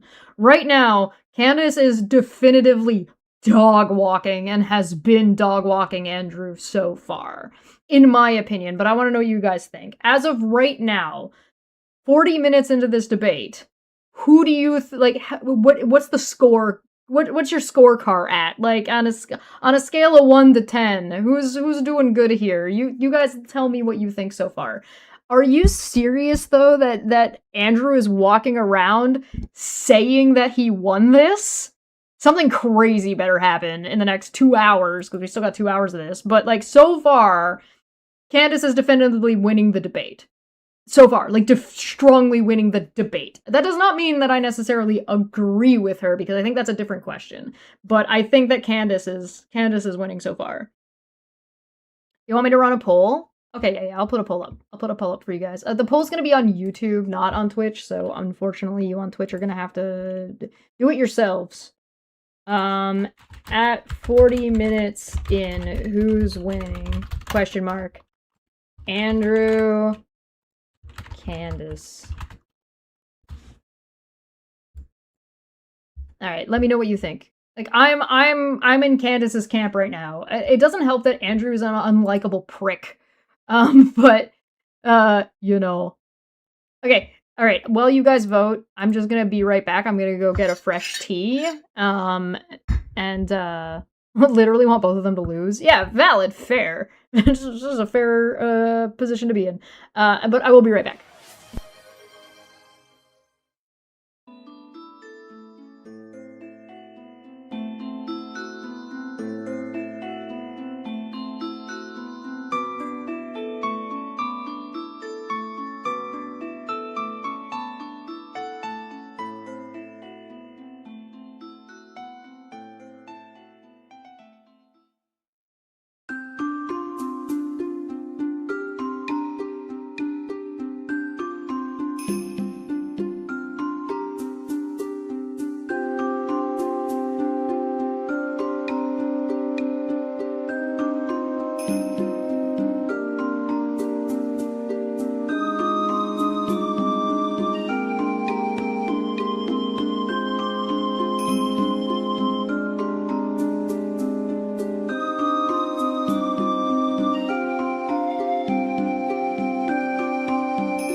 Hi, welcome back. I got some tea. And a little bit of salad, because, you know, these people make me want to stress eat.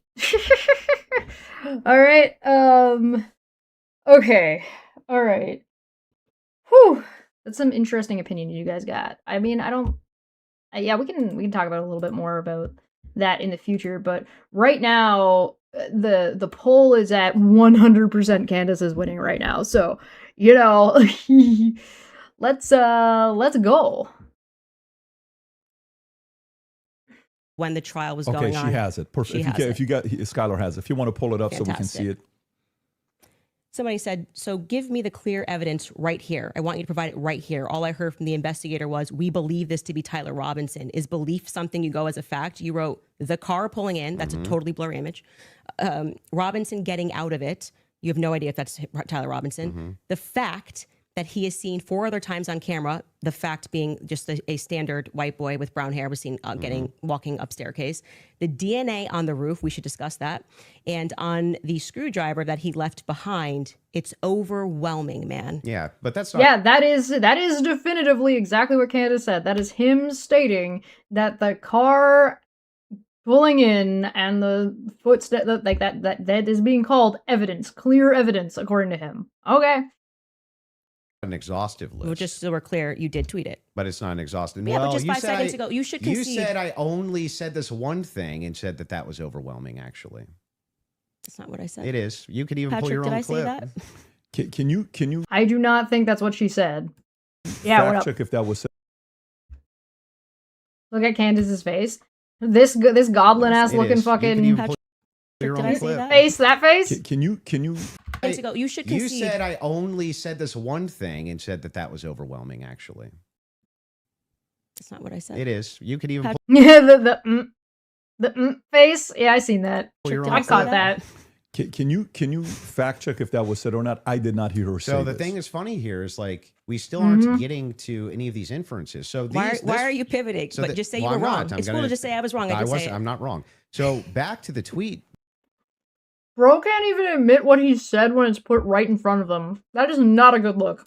The tweet aspect here was really funny. That's not an exhaustive list of why I find it. I didn't say it was exhaustive. I just said you said it. And on top of well, no, you didn't. You said that I only said. When she finishes reading the tweet, this one staircase, the DNA on the roof, we should discuss that. And on the screwdriver that he left behind, it's overwhelming, man. Yeah. But that's not. That face? Is that the face you're talking about? Got him. Good one. All right. Why I find it. I didn't say it was exhaustive. I just said you said it. And on top of well, no, you didn't. You said that I only said this one thing. And then said, based on that, it's over. Well, I didn't. You didn't mention that I mentioned the screwdriver, DNA, all these other things. You never mentioned any of that. So, no, you're actually incorrect there. But on top of that, moving over to the actual evidence itself. Are you? Yes, I'm okay. Anyway, back to the evidence if you're itself. okay. Yes, actually, I'm fine. glad you're asserting that you're okay. I wasn't worried about your health. I'm just saying that I just said you tweeted this. You said no, I didn't. We got a fact check, and now you're like just gonna gaslight me and pretend that I said. There's no gaslighting. It wasn't exhaustive. I never said that. I just said you did say this. Zero gaslighting. I didn't say you couldn't have said more, but I would like to.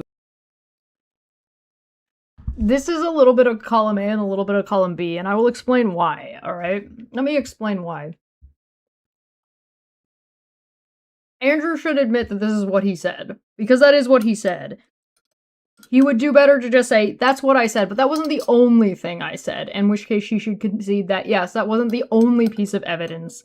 I was simply using that one as an example. But that would be if they were both honest interlocutors, and we both know they're not both honest interlocutors. Everybody knows that they're not honest interlocutors, so it's fine. But yes, she claimed that he said this about this piece of evidence.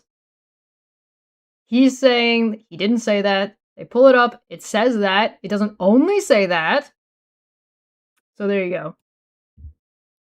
To address what you said in that tweet. This is your time. If this is how you want to spend it interrogating my position, you can do it that way.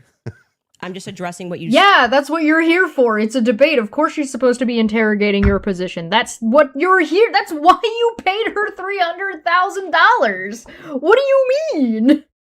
Excuse me? Is Andrew claiming that we're not here to fucking scrutinize each other's positions? I thought that was definitively why we were all here. Am I the crazy one now? Am I being gaslit? Please tell me if you think I'm wrong. Asserted on your Twitter was like the hard evidence that convinced you was overwhelming. That's literally your debate That's not what claim. you said. That's not actually, in fact, what happened in that exchange. I was here for it. So what's your position here? Yeah, so my position is that based on all of the evidence, which has been demonstrated, at least all the evidence to my knowledge, that I am actually not seeing anything that's compelling as an alternative theory. I'm not seeing anything which is convincing me of something otherwise than what the state is presenting as evidence. That's my position, if that's what you're asking me. So lack theist. So just going back to what we did actually tweet, is it fair for me to ask questions about that? That's Is that the evidence. only tweet you're going to ask me about? Well, we're addressing your claim that the evidence is overwhelming, and this is a tweet where you listed what you felt was overwhelming. I think that's fair, but not right? I feel like that's fair, but not exhaustive. Just so you know. Definitely fair. I never said it was exhaustive, even though you said I did. Sure, whatever you want. But yeah, so going back to that, all of that, as you say to me, well, Candace, why are you addressing and making inferences off of the testimony? No, I never asked you why you're making inferences. I asked you how, with the inference you made, you got to the conclusion. Okay, so You said, why are you making inferences, and said she wasn't allowed to make inferences, and now you're moving the goalpost, Andrew. Andrew is a professional goalpost mover. That's what all he's been doing this entire time. Is being incredulous and moving the goalposts. I would like to know how you got to the conclusion, and I'm just going to throw it right back at you, because for some reason you permit yourself to do it, and that's what I'm demonstrating, is that you permit yourself to do it, and then you say, when I do it, it's a conspiracy, right? No. How are you able to infer off of blurry staircase images that is Tyler Robinson? Yeah, so in that particular case, what you do is you take that evidence, you combine it with other evidence. So it's not just that Tyler Robinson is seen in the staircase. Why are you calling him Tyler Robinson in the staircase? That's what I want to get to. Yeah, because, I mean, we'll just use this. If you don't agree that that's Tyler Robinson, then you would just have to humor me. I think it is, so I'm using No, that's the fucking question, Andrew. Why do you think it's Tyler Robinson? Why? My God, this man is brain dead. Like, this guy, Charlie Kirk has better argumentation from the grave. At this point, holy shit! But why do you think it is? Because you make everybody, you call them conspiracy theorists. That's literally what I'm trying to explain to you. Okay. So if you're asking for my inference, why I think it's Tyler Robinson is because Tyler Robinson said in his text messages, you'll be able to see me on security footage at the campus. Said it in his own messages. On top of that, yes. So what? Of course. And we all know he was there. He's not pretending he wasn't there. Nobody's saying he wasn't there. The question is, why this particular piece are you saying and making that this is definitively who that is on that piece of footage? Good Lord, this man. That Twigs. Insufferable. Yes, you can pull them up if you want to fact check that. He did say. Yeah, I would. I'm sorry. I actually think I really did miss that. I'm not saying you're wrong. I don't remember him saying you're going to see me in. I'm paraphrasing, but it was pull that up? Yeah, I think that's by the not way, right. Twigs himself said that he had see me on the staircase. that he had some maybe a tiny bit of doubt, but it sure looked like Tyler Robinson inside of this various surveillance footage that he. Guys, it looked like him, said the guy on the right-wing Manosphere podcast. Oh no! Saw. So Lance, sorry. Hang on. Right. So there's multiple reasons why it is that I believe that that's Tyler Robinson, not just because of blurry footage. Did you have a dream? But can you explain one? Because you still haven't explained one. You gave a different piece of evidence of somebody making a claim that is unrelated. So one example would be good, Andrew. Just kidding. No, it's because I combined multitudes of evidences. Okay, so let's address those multitude of evidences. The first one we're working on a fact check on, because I do not ever remember him tweeting. That's me in the stair. I mean, or he didn't tweet it. Texting that's me in the staircase. I think that I didn't say that. I said I literally didn't. What I said is that he texted over, "You'll be able to see me in footage at UVU," and I'm paraphrasing, but that's what he said. Yeah, could we get a fact check on that? The second thing you said was Lance's testimony, and actually what Lance says is, I'm not 100%. I agree. But in terms of what he wears, again, me pointing out the absurdity, he wears Converses. He wears sneakers. If his boyfriend is not 100%, I'd like to understand why Andrew Wilson is overwhelmed by it. That's what I'm trying to get to. And lastly, I would like to remind you that Lance's statement would not be permitted. This was a huge part of the preliminary hearing, that they were leading. All the questions that were asked of him were leading, so they would be struck down at the actual trial. And also, I would like to remind you that he got use immunity for that. Use immunity. I understand. Which means like... That happens, by the way, all the time in these cases. And I'm wondering why it particularly happened for Lance and this testimony. And I would also like to point out that something that's remarkable about this, again, leaning to my perspective, that Lance has a lot more, which I have said many times, Lance has a lot more involvement than the feds are letting us know. I think more is going to come out. That either. Because they... I mean, usually in investigations, you don't get to know, like the public don't get to know a lot of what's going on until that shit comes out. So that tracks. Interviewed him It's not unusual. on September 11th. And then for whatever reason, just ahead of what was supposed to be slated as the preliminary hearing, which was initially supposed to be in May, they bring him back to do this interview, which in my opinion should have never been allowed. And I actually agree with the defense that it's a violation of his constitutional rights not to allow them to have cross-examined him. But I understand Utah 1102, do what you do. It's all hearsay. But to allow it in that way for him to just be able to also have use immunity, knowing that he's not Lance is Tyler's boyfriend that he lived with. going to be, he's not gonna get in trouble. He could literally get up there and lie about anything and he's not gonna get in trouble because the use immunity was given to him in April, I believe. April 28th is when they gave that testimony to the defense. I think they shot it in like April 20th of 2026. That is not compelling to me for somebody who has use immunity to give a testimony and to say, I'm not really sure, but definitely like he wears jeans and stuff. That's not what he's... Do you guys think that Candace's doubt is reasonable?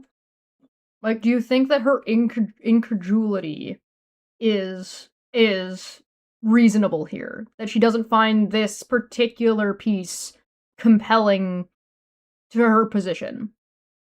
Do you guys agree with her on this? I think she's making a valid point. I think she's making a valid point that he was given this X, Y, and Z. There's more going on here that we don't know what it is.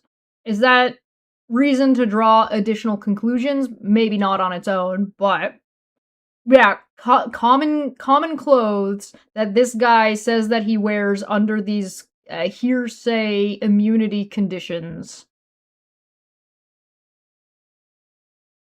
Yeah.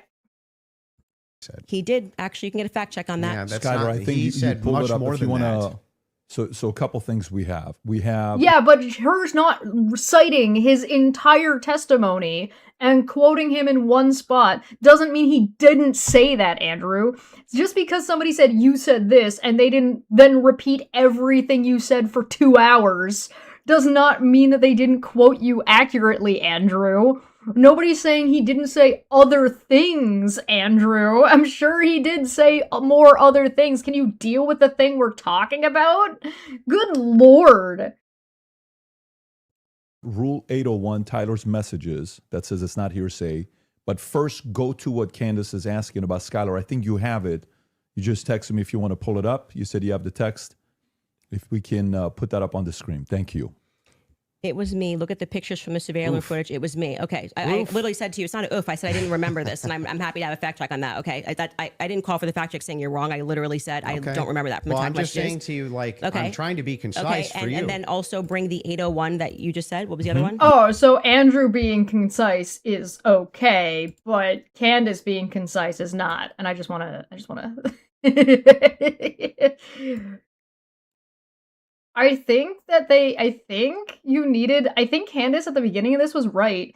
Andrew Wilson is not the person that should be having this conversation with her. He is clearly ill-prepared and not the talking head you need. He's not the influencer you're looking for. They need to have somebody who's more equipped to actually deal with the facts of the matter than Andrew Wilson is. Yep, the 801, Tyler messages saying it's not hearsay. If you have that as well. Wait, hold on, go back. Like, I can't see I'm trying what to this be is. concise. State preliminary brief PDF, page 10, it looks like. Judging from today, I'd say Grandpa's gun does just fine. I don't know.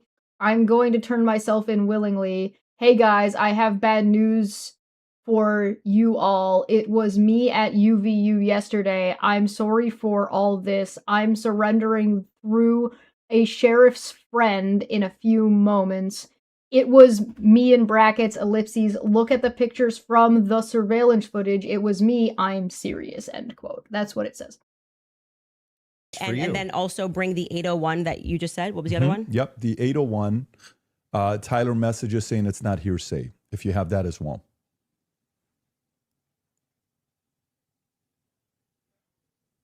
There you go. Wait, what are we saying is not hearsay? Statements that are not hearsay. A statement that meets the following conditions is not hearsay. It was hearsay. They said it in the trial. Hang on. Okay. Is consistent with the declarant's testimony and the declarant denies having made the statement or has forgotten, or is consistent with the declarant's testimony and is offered to rebut the express implied charge that the declarant recently fabricated or acted in recent improper influence or motive in testifying. So then wouldn't that mean that a bunch of this wasn't hearsay? So the issue with his I just want to make sure. Yeah. Would that mean that a bunch of this wasn't hearsay? It means that it is not, just because it is in the trial does not mean it is hearsay. The preliminary trial doesn't mean that everything in the preliminary trial is hearsay. It just means that hearsay is, can you just read what the fuck this says at the top? It's called, it's acceptable. It's accepted. Jesus Christ. I still agree. I would pick on Candace for saying, oh, so therefore basically everything was hearsay. I would say that that's probably not correct. I think it's a little bit rhetorically hyperbolic, but not definitive. But again, that is this is about talking, the difference between talking and discussing and debating in good faith versus Andrew, who's just being an asshole. And yeah, Red Cedar says Candace seems like a C tier and Andrew seems like a flurf tier. And Whiter points out accurately, Candace is a flurf.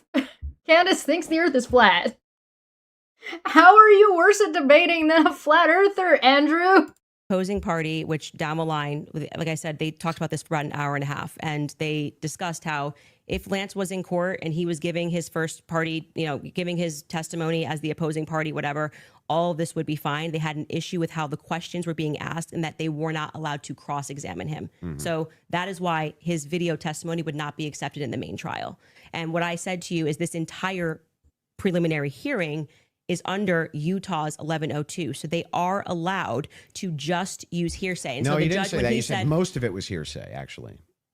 Yeah, the overwhelming majority. Well, I mean, I'm leaning now into my opinion that some scientific aspects, which they kept asserting, like the federal rule 403 or 402, some of those parts were quite scientific. Sounds like you're backtracking quite a bit.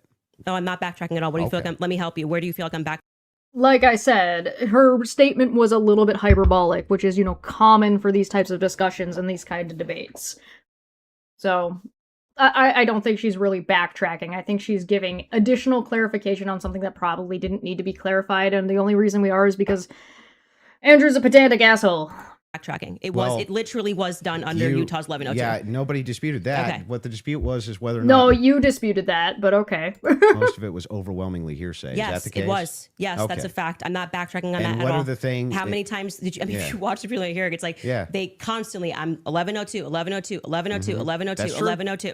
And the reason for that is because it's allowed. I'm not saying it's illegal. It's allowed at this stage. But I'm just reminding you that when you're going to sit across from someone and your claim is going to be, where is your hard evidence? This is what I heard and I agree with what I'm watching. You are watching the state put on a hearsay preliminary hearing, and all of those things are not going to be allowed, right? Even when they got into witness statements and things of that nature. There's a reason why they swear you in and they say, you swear to tell the truth, the whole truth. Did you, write this statement?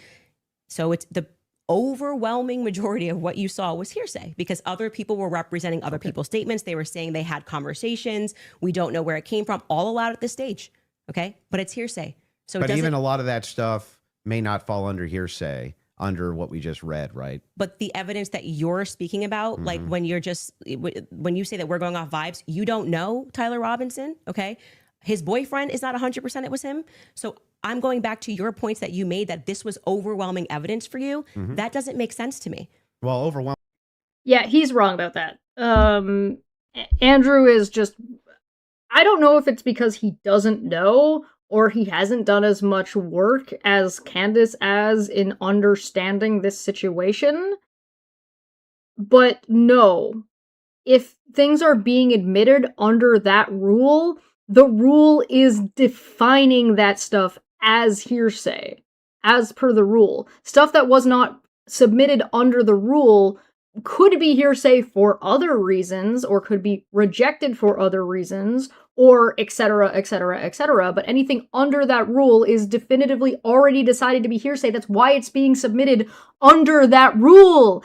Andrew, she's not saying everything that was presented at the trial was hearsay. She's saying everything submitted under that rule is hearsay. I don't know if he just doesn't, hasn't clued in on what this conversation is about at this point. Jesus Christ.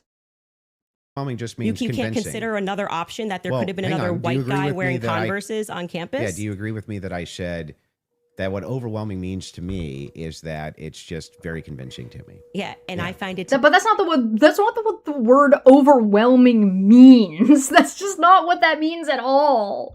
Unless you're going to quantify it at the time, which he did not do. Be completely unconvincing. And that's fair. I understand that I looked at those blurry photos that they presented and said, your statement on right now is that he's wearing Converses, and he also that's just crazy. But these aren't the evidences that I find the most convincing. Well, you said that. Then why did you list them when someone asked you to list the evidence that you found convincing? What do you mean? Your Twitter. That's not the only thing I've ever said on my Twitter about this case. Right, but the question that was asked to you was pretty direct. Yeah. Right? Yeah. What did you find this to is be... not an exhaustive list of all the things that I find Well, that's not what you said convincing. in the tweet. You can tweet longer, too. It's not like we're limited now to 240 characters anymore. So anything Good point. that I tweet and all other tweets that I've ever made are now excluded because I used the word overwhelming in this one. Well, No. It's the context of the conversation and your answer to the question, Andrew. Look at what a lovely straw man you've built of something nobody ever said. Though all of this information I've said so publicly over and over and over again is what informs my position for why I'm convinced on the case. That's bizarre to me. I feel like this is Andrew versus Andrew. Somebody asked you. Can I point out that Andrew has not given any examples of other stuff yet? A question, what are the points that you find to be the most overwhelming, and you answered. You mean from that particular day of the hearing that I was responding to? That's not what that question said. Moving the goalposts, trying to adjust the context to change it to make it fit. Nope. Okay, this is something you find to be more overwhelming. Let me ask you that question. Yes, okay, that's what I was saying. Okay, go ahead, go on. What do you find to be more overwhelming? Yeah. Can we do this? Do we want to get into it, or do we want to do a quick ad break? Are you guys good to keep going, or I'm fine to keep going, but we can also. Would you like to take a quick break? Doesn't matter to me either way. If we're going into a different topic, that may be another 30 minutes, 40 minutes. I don't want to stop you guys in the middle of it. So let's end it on what you find to be more overwhelming. Yeah. So good job on the moderator. That's a good stopping point. If we're for me, it's the confessions, the text messages, all of that is what I consider to be, from my opinion, that's the most convincing for me. Okay, we should discuss. Okay, so then why didn't you say that? Discuss the text message confessions when we get back, if you'd like to. Okay. I think that's a good idea. Folks, we're going to take a quick ad break. We will be back in 3.5 minutes. Thank you. Sorry, available for United States residents only. Okay, we're back. Fantastic. I think we're back. By the way, just an FYI, for those of you that are watching The Crucible, there's 30,000 concurrent there watching. Support Andrew Wilson. That's your fans of his. Click that subscribe button and helps him grow his business. If you're watching Candace, I think there's 225 to 250,000 concurrent right now. We'd like to see that 300, 400,000. Holy shit, that's a lot of fucking people.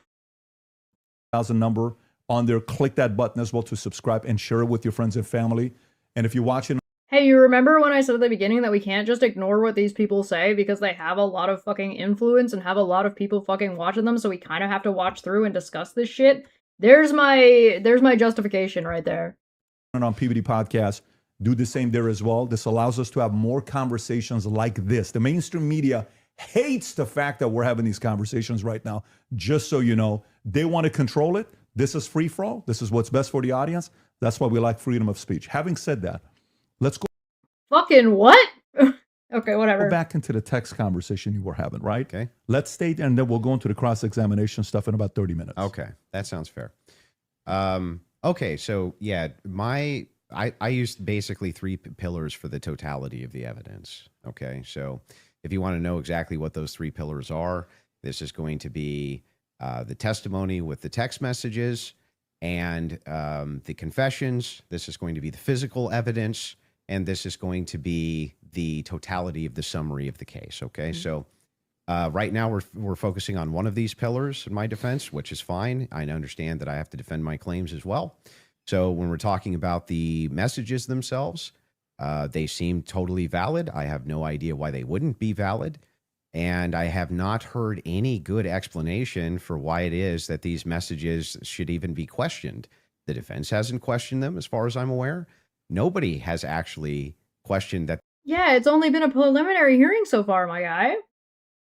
These messages came from Robinson to date, except perhaps you and other people who are kind of in that camp.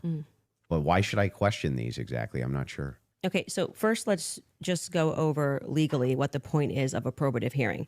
The defense is not putting on, they're not there to say or to argue or to defend themselves at all. They have to address what is being presented by the state, okay? So they're not here to then say, let me give you an explanation for these text messages. Agreed. The relevant portion of what the defense did do was actually... Just to be clear, I'm going to shorten a little bit of what Candace is saying, and I'm going to condense this a little bit, specifically to what Andrew specifically said. Andrew specifically made the claim that he believes these text messages because he has no reason to believe they're either like they're fake or they're not legitimate, right? So he just believes them because he has no reason to believe otherwise. In response to this is a preliminary hearing where an opposing argument has not yet been made. So his logic is so bad. Like, it's so bad. If I say something and nobody opposes it, not even convincingly, nobody's in court has been opposing this at all yet. So he's saying, like, there wouldn't and there ought not be yet. So what are you talking about? Something that's not supposed to exist yet hasn't been presented to him yet. Holy shit. Actually, before we got to the preliminary hearing, I had mentioned that it was initially supposed to be scheduled for some time in May. They asked for an extension. That reading through those filings of why they were requesting an extension and why I actually believe their extension should have been granted, because they did not receive discovery on their text messages. That was one of the reasons. There were many reasons why they wanted to have an extension, but this was crucial, right? So forget just the general sense that these messages feel off. And yes, you are allowed to have an intuition. You are allowed to have a sense and just go, this is very weird. We're being told this kid had like above a 4.0, Tyler Robinson. He wanted to get away. I mean, the text messages almost run head to head with themselves. Like, he wanted to get away with it. So he thought the best thing to do would be to text a full confession of what he did, down to what I didn't even remember, saying, yeah, and that's also me in the surveillance footage. It felt a little too on the nose. People have common sense. You just don't text message. But then we're also supposed to believe that he put a note under and burn this and get rid of the evidence. I don't think that's good reasoning on Candace's position. I don't think what she's saying is a valid reason why you should dismiss the text messages, but I'm not convinced that's what she's saying. I don't think she's trying to say, this is why you should dismiss the messages. I think she's saying, this is why you should not have a definitive conclusion as to why this guy definitely did do it. My Unfinished Sock sent a super chat for 2 that says, don't be a flurfy grifter, like and share instead. Yeah, like and share this stream. Let's go. Evidence, but don't worry about that because I'm about to text you a full confession. That it felt off. It felt weird off the bat. The manner in which they were texting, we're told he's like a gamer who's using a Dremel to carve expressions, catch fascist, but then suddenly he's writing like a 1700 also, as a Helldivers novelist. Player, he did actually get the 500K code correct. Yeah, I'm not a gamer, so we'll say that. we start debating that, you'll be way over my head. But yes, but my point being yeah. is just that, just first, it's a general sense of why people had a reaction to these messages that Sure. seemed like they were written by Jane Austen rather than like a kid who games and writes catch Yeah, but do you see how fastest. that's intuition? That is, I just said that. I said just parking aside the intuition of just something feels wrong here, which you should follow your intuition. You should actually do that. If you say the COVID vaccine is running out, feels like it's coming out too fast and there's too many celebrities telling me to do it, I'd like to take a pause. That's good. That is, you are allowed to do that. I believe in intuition. But I don't think she's wrong about that. Intuition can generally be explained, but people struggle to verbalize and communicate what it is that what they attribute to intuition, right? Although when they don't have the words for things specifically, they will call it intuition. And I don't think that's wrong either. I think if you're nervous about something or you're unsure about something, I agree with Candace that it's okay to take a step back and say, hey, I don't understand this and I don't feel comfortable with this. I want to assess more about what's going on. Totally fine. I don't have an issue with it. I don't care if people do that about vaccines. I don't care if people do that about whether or not they think the earth is 6,000 years old. I don't care if people do that about whether or not they believe in a god. I don't care about if people do that about whether or not the earth is flat. It's not unreasonable to say this feels off to me. I want to take a step back and think about this a little bit longer. Totally fine. Totally valid. That does not, however, give you a free pass to just say whatever the fuck bullshit you happen to find on fucking Google AI. All right? Hang on. Let me respond a little bit here because you've been going for a minute. Let me at least respond to a little bit of this. So the first thing is like when people bring up the COVID vaccine, not trusting the COVID vaccine en masse was the science. That wasn't just intuition. That was the science. There was tons of competing science. Now they try. There was not. This is bullshit. Try to suppress it. That's true. But there was tons of competing citation needed science for why you shouldn't take a risky mRNA vaccine and masks and things like they this. Kept telling us was 100%. Now, when you're talking about intuition, though, when you say trust your intuition, I'm actually giving a different. They're arguing about how conspiracy-y the COVID vaccine was. Why is Andrew even bringing this up? Message.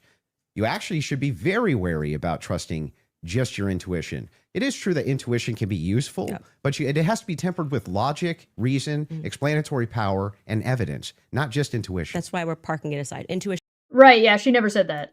Is the first step. Something feels off, right? Okay. That was my first step with COVID. I don't like the way it's being pushed. It shouldn't require a celebrity campaign, by the way.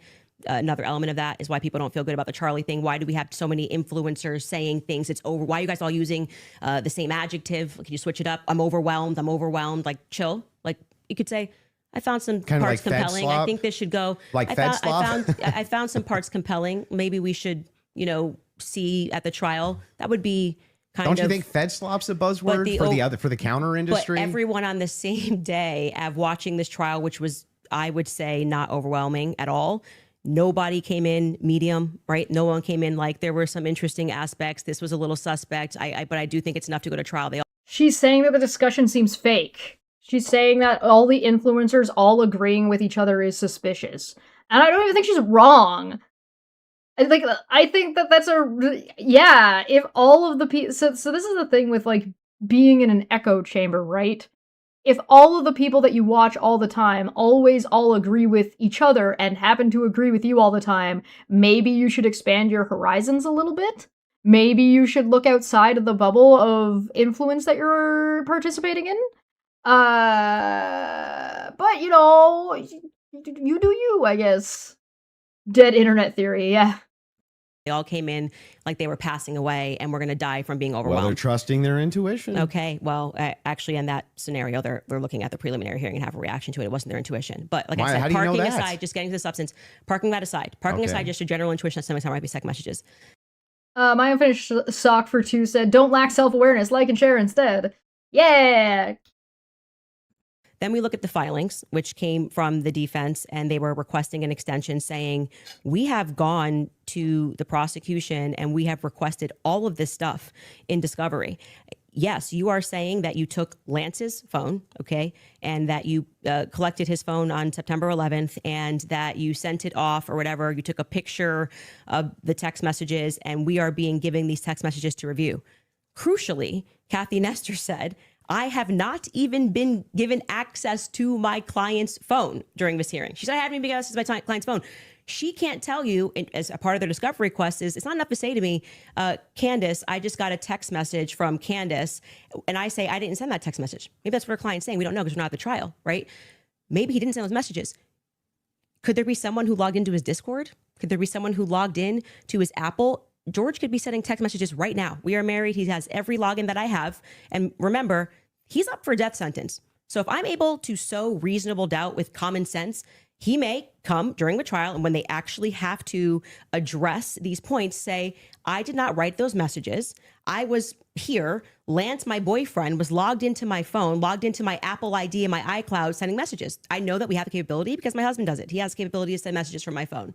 It is not convincing to the public when, for whatever reason, the FBI combined with the SBI, it was not the prosecution's fault. They made that clear during that hearing, would not allow them that discovery request to be able to see where did that message come from. Because you're saying my client was here, right? I want to know if that message actually was generated from his iPhone when he was waiting to retrieve his, rifle, hoping that the pooch doesn't have a bad sniffer, like just weird messages. I want to make sure that, yes, it was actually him. He was holding his phone and his boyfriend didn't just log in to his computer when he was home. Lance was his boyfriend. That is a crucial fact here. That discovery was not met by the time we got to preliminary hearing. I don't think she's entirely wrong. I don't think it's necessarily wrong for them to have denied to get that because they're not at trial yet. This is the kind of stuff that we find out at trial. I remain unconvinced by these text messages. Just as you feel convinced by them, I feel unconvinced by them. Okay. So then her reasoning for being unconvinced reasonable? I don't think it's enough to say therefore some other conclusion. I think it is enough to be reasonably like, we don't have this information and this information is important. You guys agree with Candace on this? I think I agree with Candace on this. So if you turn around and then apply it to Andrew Wilson, using these text messages to definitively say somebody did do that, I think Candace is just in an easier to defend position when all of the information isn't out yet.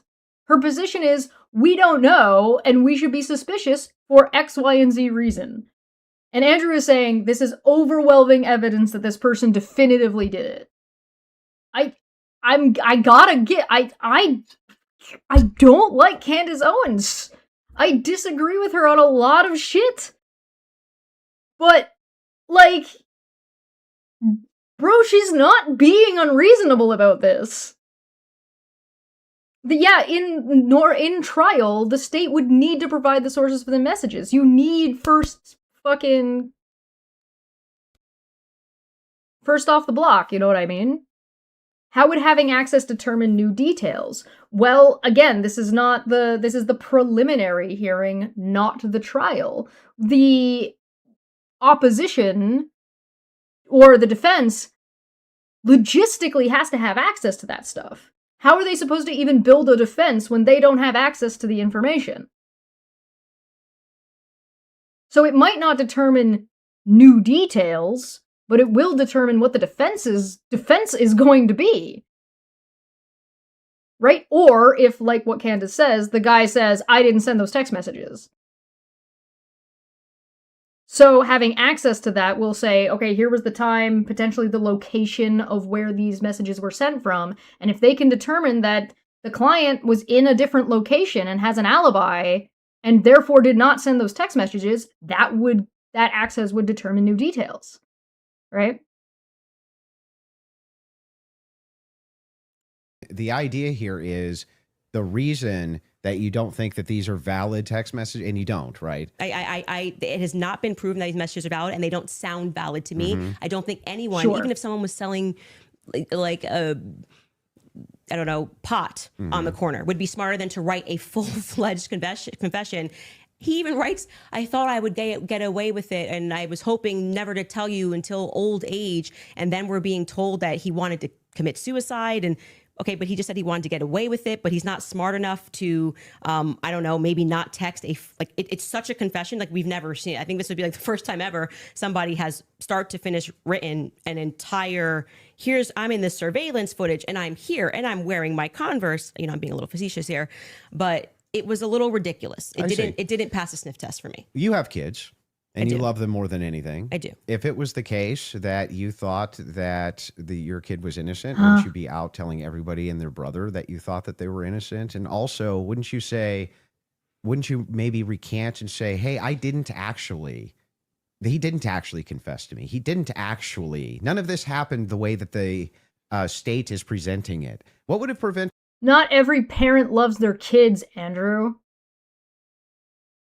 Not every parent will go out and defend their child, Andrew. This is nonsense. People can be bought off. This is... I don't even necessarily think anybody was bought off. I just think Andrew's point is dumb. Prevented the parents from testifying? Well, two things I can answer that. And if you watch my show, I keep telling you it's not vibes. So right after the shooting happened, Lance Twiggs, the FBI put him into a safe house they paid for. They went to the parents as well, to Matt Robinson and Amber, basically said, your life's at risk. There could be somebody who jumps up and wants to avenge Charlie Kirk. And, we're going to watch you. And they went into a federal safe house.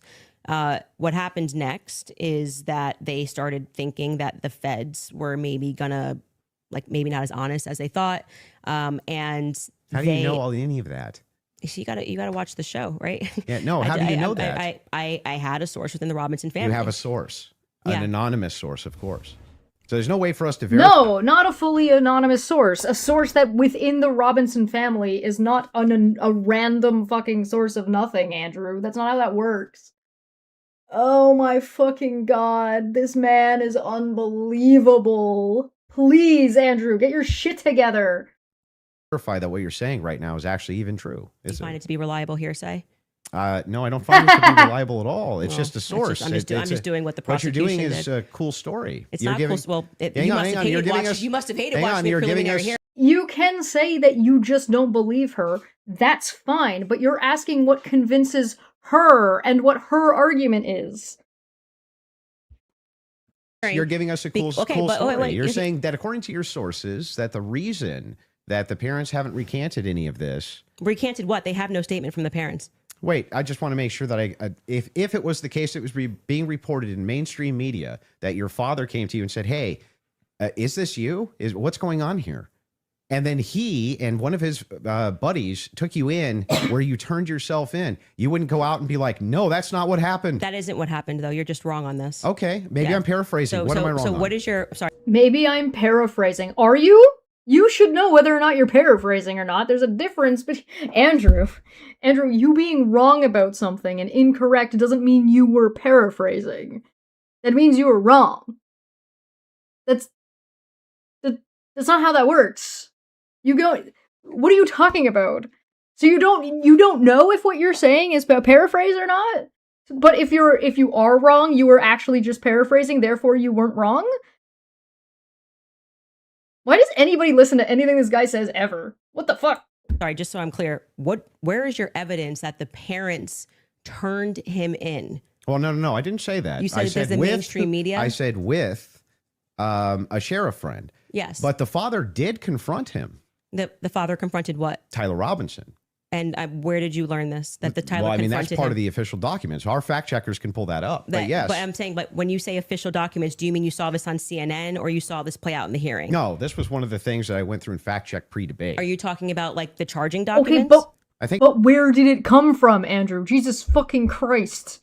Why is he so evasive?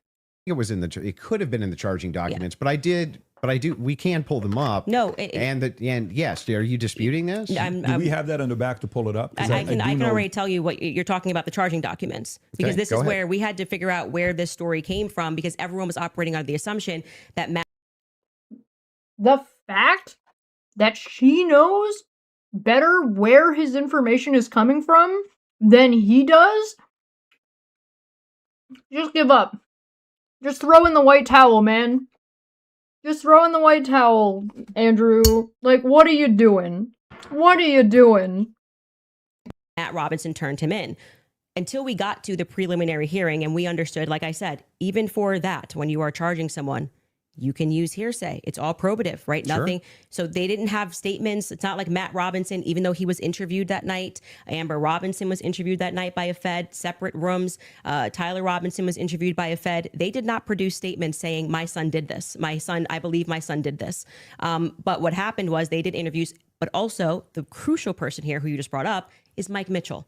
Mike Mitchell is the biggest unknown in this entire case. Everyone keeps saying they heard from Mike Mitchell this, they heard from Mike Mitchell that. So when the person wrote up the report that night, and it was Brian Davis who wrote up what became the charging document, he after they transported Tyler Robinson from the Washington Sheriff's County office up to, I think it's Salt Lake City. I think it was 4 a.m. in the morning that they got up there. He then writes the what becomes a charging document. So he's basically saying, we all spoke to a bunch of people and here's the information that we got, right?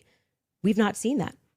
So it could have come from Mike Mitchell. Mike Mitchell could be saying, I don't know how this negates the point, though. Why wouldn't truly negates the point, because you don't have a statement from the parents. Yeah, you are going. Why wouldn't they just correct the it's not correcting. misinformation? That doesn't negate the point. The point is that because that's not how that works. Andrew, just because there is public opinion out there doesn't mean everybody involved with a case is going to be doing the news media outlet runaround to try to quote-unquote correct misinformation. In fact, a lot of the times when you are part of this kind of an investigation and you have a lawyer, that lawyer will tell you to shut the fuck up, Andrew.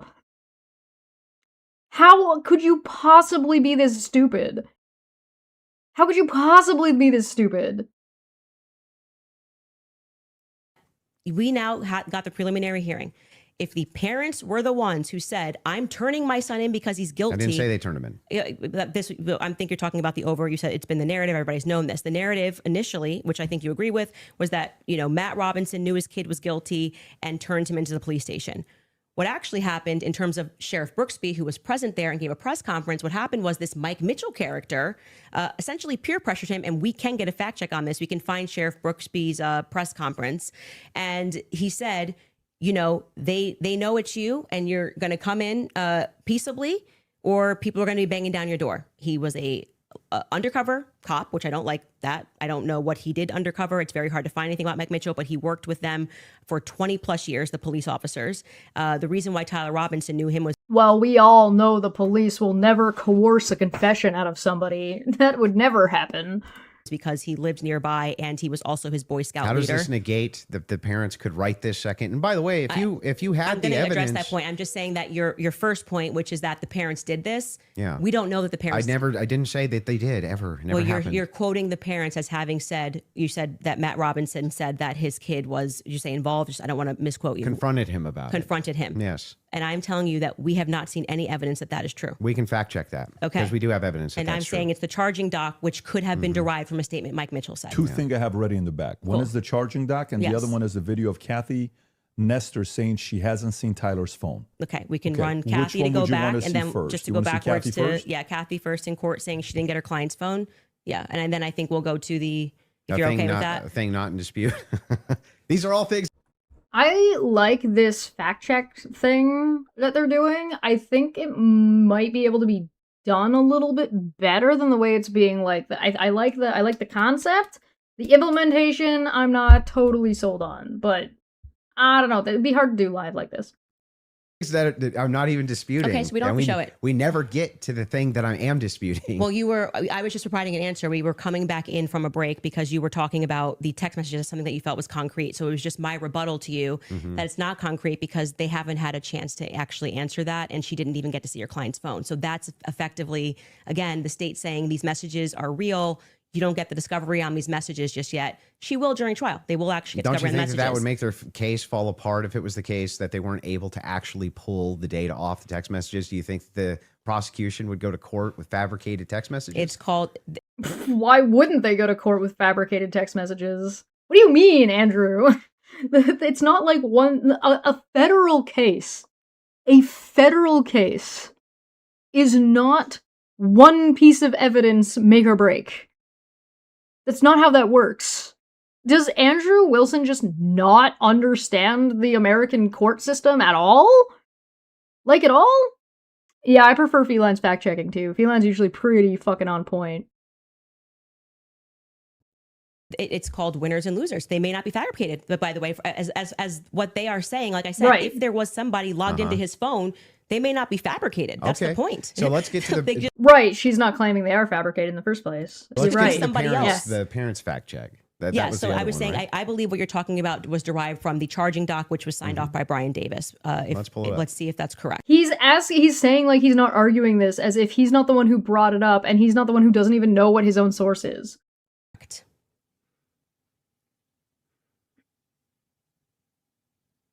What are we looking at Robinson's mother explained that over the So this says 9_16_25_information.pdf is what it says.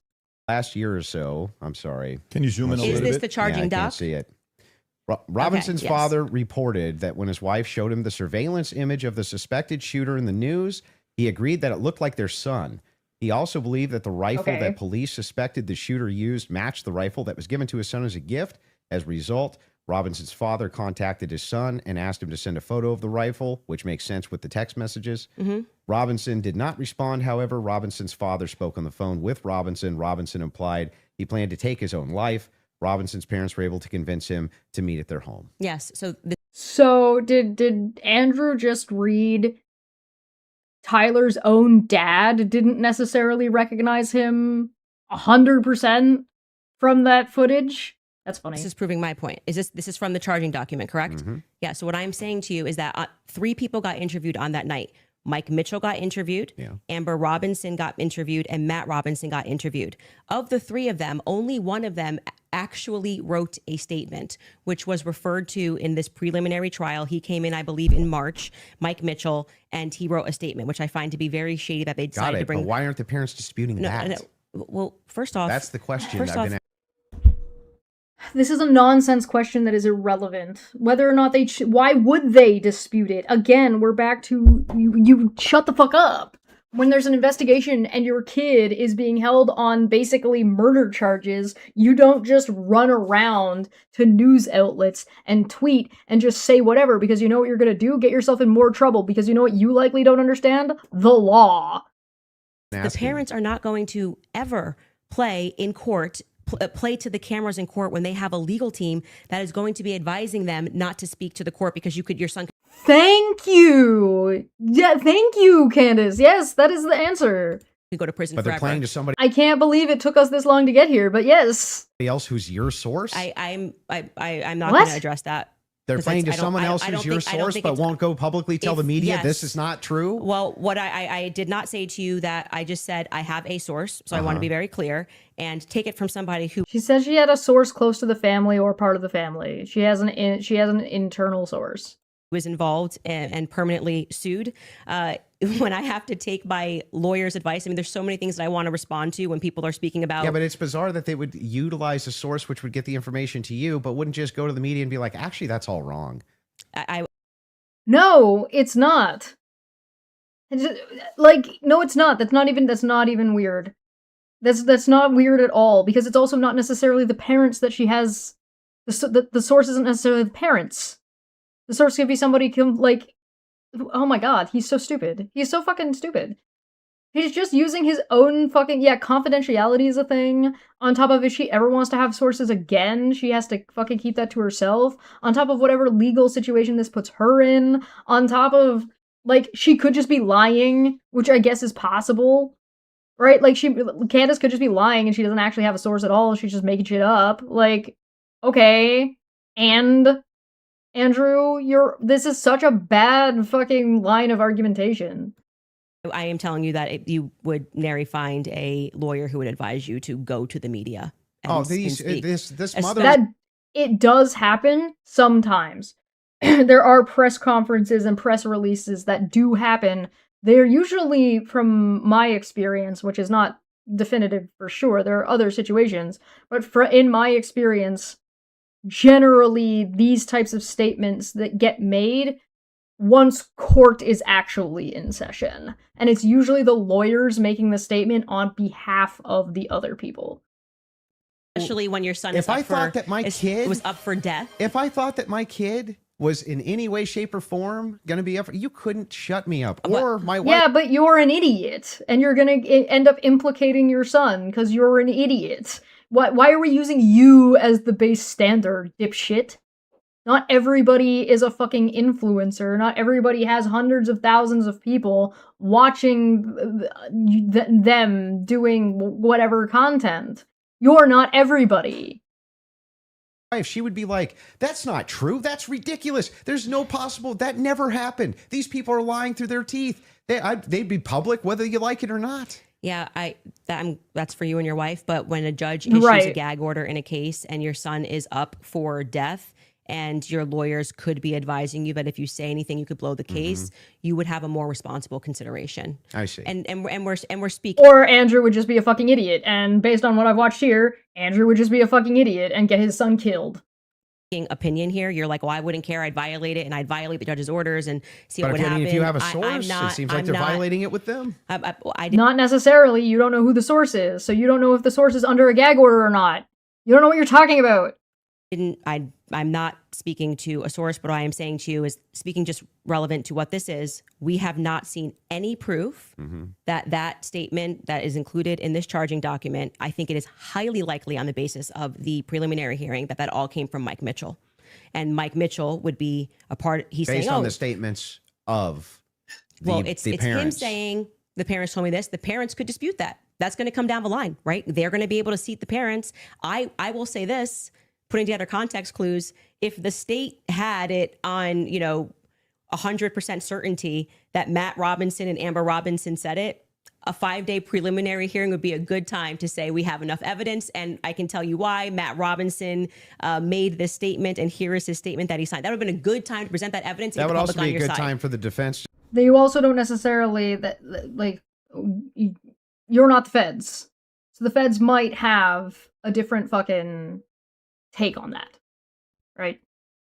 Just say that's just totally fabricated. No, it's not. It's the wrong time. Why couldn't they? That is completely the wrong time. Why couldn't they? Because what they're doing is they already said they didn't receive discovery. They literally can't. They literally can't because they can't. Yeah, how do you make a defense and make an argument on information you don't have and did not receive? You can't. Your argument is we don't have that yet and we need that to make our argument. That's your defense. Also, thank you very much, My Unfinished Journey, who's been a member at the Gooblin intern level for 23 months. Thank you so much. I greatly appreciate that. They did not receive saying that discovery. They didn't receive that information? No. They just received the text messages. But in order to... That's not the text messages. The probative information. Yeah, we're talking about the information that we just reviewed. That's not the text messages. They never presented it. The state never put it on. Yeah, they didn't. The defense could easily still have presented this, yeah? No. They could have said no. They're not allowed to? Are you sure? In a preliminary hearing, yeah. Why would they do that? Oh, God, he's so is engaging stupid. with whatever evidence the state decides to put on. They did not put this on as evidence. Brian Davis was up there. So they're not allowed to present anything? Does Andrew not understand? How could he possibly come into a debate like this and not even have done basic research on the way the order of events, like how court fucking functions? Templar Warden says, "Holy shit, this man is dumb and dangerous." Yeah. Holy moly. They're responding to the state's evidence. I'm asking, are they allowed to present anything? They are allowed to say... Like if there was a conspiracy that they could prove right then and there, would they present that in one of these hearings? No, it wouldn't be the right time for that. I disagree. I think it's that not they... disagreement. I think that they not... Why? No, that's not how it works, Andrew. Why would they present that in a fucking preliminary hearing? They would present that at trial. He said that he watched all this live. This is does he understand what probing is? Or does he think it's something that aliens do when they abduct you? He doesn't understand the proceedings at all. Not even a little bit. Not only could do it, but they would do it. In fact, when I talked in depth with my attorney, they said that's exactly, if you had actual evidence that there was fabrications by the feds, that's exactly when you... But they don't have that because they haven't received the fucking... Again, Candace is not saying that they're even fabricated texts.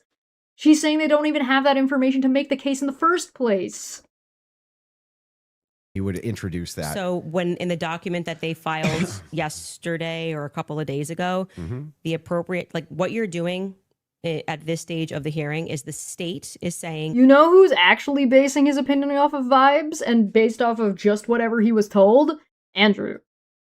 we have enough evidence that we think this needs to go forth to trial. Hence the reason that there's this extraordinary, we allow hearsay because it doesn't really need to be perfect. It can be enough that we feel like we can move forward, right? And okay, I disagree with that in general when somebody's rotting in prison, but whatever. The next phase is for them to meet in court and for the defense to essentially present an argument to the state that says, we find this filing to be defective in and of itself. We don't even have to defend ourselves because you, the state, have enough, you know what the laws are on the books, and this filing is defective and you should get rid of these charges because they don't make sense based on what you can decide based on a law on the books. So then that's why they then file. She's correct. Like, you don't, just because you have evidence for something else doesn't mean you have to choose to use that if things are not filed properly in the first place. So like, for example, something can get tossed out for jurisdiction. So if something gets tossed out for jurisdiction, it means that there's no reason to go over any other evidence in any other spaces in any other way because the filing is wrong to begin with. But yeah, no, you need the discovery and the defense needs that. They need the authentication of the messages. They need the context of the messages, right? If they don't have those things, they can't... The court requires that they get those things. But this isn't the trial yet. This is the preliminary hearing. They argued to get an extension so they could have those things, and they were denied that. And now whether or not you agree with that being denied or not is independent of whether or not you're going to make an argument based off of information you don't have. File the dismissal. Right. So in the dismissal, what they're doing is they are engaging, and this is what was widely misinterpreted. Well, yeah, they're engaging as though as it's a hypothetical. If this is hypothetically true, then so X. they're saying all of but these charges. I'm not disputing any of that. So that's what you're asking. Why you're saying could they just put what I'm asking specifically is like who could shut parents up who are like, no way, there's no possible. This never. A judge. And the fear of their kid getting the death penalty could probably shut a parent up pretty fast. Idiot. That's not even a good question. Stop sticking on this. You're making yourself look more stupid. What happened? This is ridiculous. Because Andrew can't imagine a case that happens all the time, it can't possibly be going on here. They would be shouting it on CNN. They would be shouting it from the rooftops. They would be losing their minds. And you're like, nope, the gag order would be enough to keep them quiet. Not enough for them to talk to your source, but enough to keep them quiet. I think that's quite ridiculous. But I'll even concede this whole point to you. I think that's ridiculous, but you're an idiot. By the way, I would like to point out that every time so far, Andrew has said he concedes the point to Candace and then moves on to something else. So far, she's like 3 for 3. Let's just What do you mean it gets worse? Maybe this was misconstrued, right? There's a little bit of reason to doubt it because we're still waiting for the evidence for trial. If that's the case, then why not take the same standard for the evidence that you present? You're just waiting for trial. Well, you didn't do that. Wait a second. We're here. Wait a second. I just want to make sure that I got this right. That's your argument to me, right? My argument to you is what? Your argument to me is that, hey, wait a second, Andrew. There's not enough here that convinces me, right? Well, that's actually my rebuttal to you, is that you are saying, why are people engaging in what you term to be conspiracy theories? No. I term it to be thinking. They're just thinking because they're recognizing there are a lot of holes in these stories and that this is not strong evidence, right? This is the reason they're doing it. I'm explaining to you, this is the reason that they're doing it. I'm addressing what you view to be overwhelming evidence. And by the way, I want to be clear. Sorry, before she goes on, Andrew should be able to deal with this, and I feel like he's not going to be able to. What Andrew should say in response to her is saying, okay, but you're making claims based on saying that this evidence is suspicious. Just saying this evidence doesn't convince you, or this evidence is not good enough, or that this evidence has holes in it, is not enough on its own to definitively make a statement. The reason why Andrew will not do that and cannot do that is because the exact same position applies to him and his statement, because he's doing the same thing. If she draws a conclusion to say that this guy is a patsy, this guy was set up, but they don't have the evidence, and the evidence hasn't gone to trial, like I was saying earlier, about the gun dust and the fingerprints, then she doesn't have enough to draw the conclusion definitively. She could be suspicious, she could think that that's the more reasonable explanation, but for her to definitively say that this guy is a patsy, this guy is a setup, this guy is the fall guy, is just as inconclusive as Andrew saying this guy definitively did it.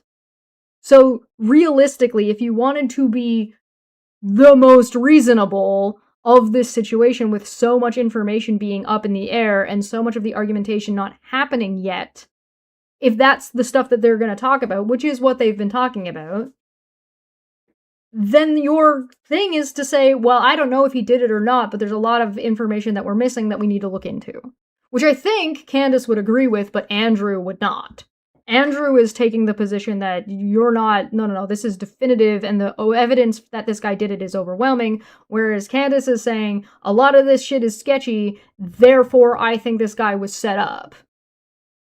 Right? These are two, like, their positioning is different. That which convinces me. Yeah, well, but thus far, every point that you've brought up, every point that you've brought up, did you feel like this is beyond a reasonable doubt? I mean, you realize remember what I said in my opening. Going to be it's not beyond a reasonable doubt. Mm-hmm. It's just what I find convincing is what I find overwhelming. So why are you so upset when people say they don't find it convincing? If that was the limitation of the claims that you made, if it was just, wait a second, there's a... No, Tom, she put it that she believes that he didn't do it at 0%, right? But her belief, her having an opinion, is not necessarily the same thing as what Andrew is trying to say, right? Andrew's position that other people, like, he uses this term overwhelming evidence, and then when is presented with somebody saying, why do you think this evidence is overwhelming? I don't think it's overwhelming, and here's why, he shits himself. As opposed to, in this situation, Candace has pivoted her position to say they're no longer having a conversation about whether or not this guy was set up, because she has an easier time defending that position. And she has an easier time defending that position because she's saying not who did it. She's not saying this is definitively what happened. She's saying there's more to this, and this guy was set up. And these are, like, and all this evidence being inconclusive is why. Now, if you're smart about it, which Andrew is not, if you're smart about it, you would say, okay, but a lot of that evidence has not been presented in court yet. So just because the evidence isn't there, but for reasons, for the process and the procedural reasons why this evidence isn't there. It's not that the evidence is being hidden from anybody. It's not that they're lying or presenting wrong evidence. It's that we, the public, do not have this evidence yet. So how could you make a definitive statement or be at 100% that this guy was set up if your reasoning is ostensibly because we don't have information that we don't have access to that we're not supposed to have access to yet? That should be the argument against Candace. That should be the argument. That should be the argument against Candace. The same thing applies to Andrew, right? Neither of them should be in a position where they're giving off this, like, that it is definitively this thing. But it's a lot easier to cast doubt from Candace's position than it is from Andrew's. Because Andrew is condemning somebody as opposed to Candace. And this is taking out the moral question mark and ambiguity about the death penalty. Is it reasonable to send somebody to the death penalty because Andrew doesn't understand and hasn't done enough research? I don't think so. I don't think that's reasonable. Do you think that's reasonable? I don't think so. Yeah, and Candace doesn't even think he's not related, right? Candace's position is very, like, open-ended comparatively to Andrew's, right? And at this point, I think there's also, like, this other whole thing you could talk about, and it's about the approach to the situation, right? The reason why Candace is able to grift so well is her positioning, right? if you watch her other content on other stuff, I'm not saying she's doing it here. There's a little bit of it going on here, but it's been far more definitive in other situations where she says, "Hey, I think it's this. Now let me cast a bunch of doubt on what everybody else is saying about it." Then jumps the shark to draw the conclusion. Right? She jumps to the conclusion. There's not, like, the through line doesn't quite connect, but she tries to sort of hand wave that away.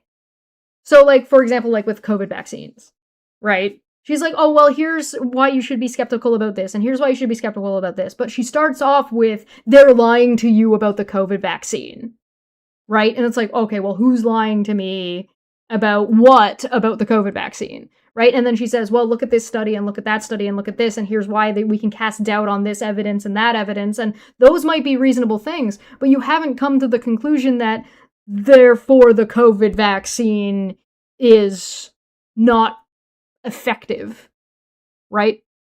And so, like, this is why Candace is so much better at this than Andrew, and especially if you put them side by side. You see what I'm getting at? Is that clear? Does that make sense?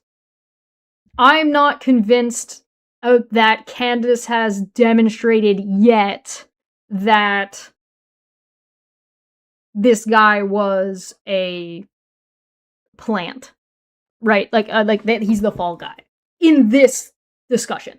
Now, she might have proven it in other places, right? She might have a bet, like, where she's actually put her argument together as opposed to this. I think that's a different conversation. What we're looking at is just this debate in a bubble. Well, in as much of a bubble as we can put it in. Obviously, there's other stuff that we're pulling in and we're looking at, but, like, we're talking about her argumentation in this discussion/debate. A little bit of problems. There's some problems in this case that I have questions for that I want answers to. Nobody have a problem, actually. At least of all me.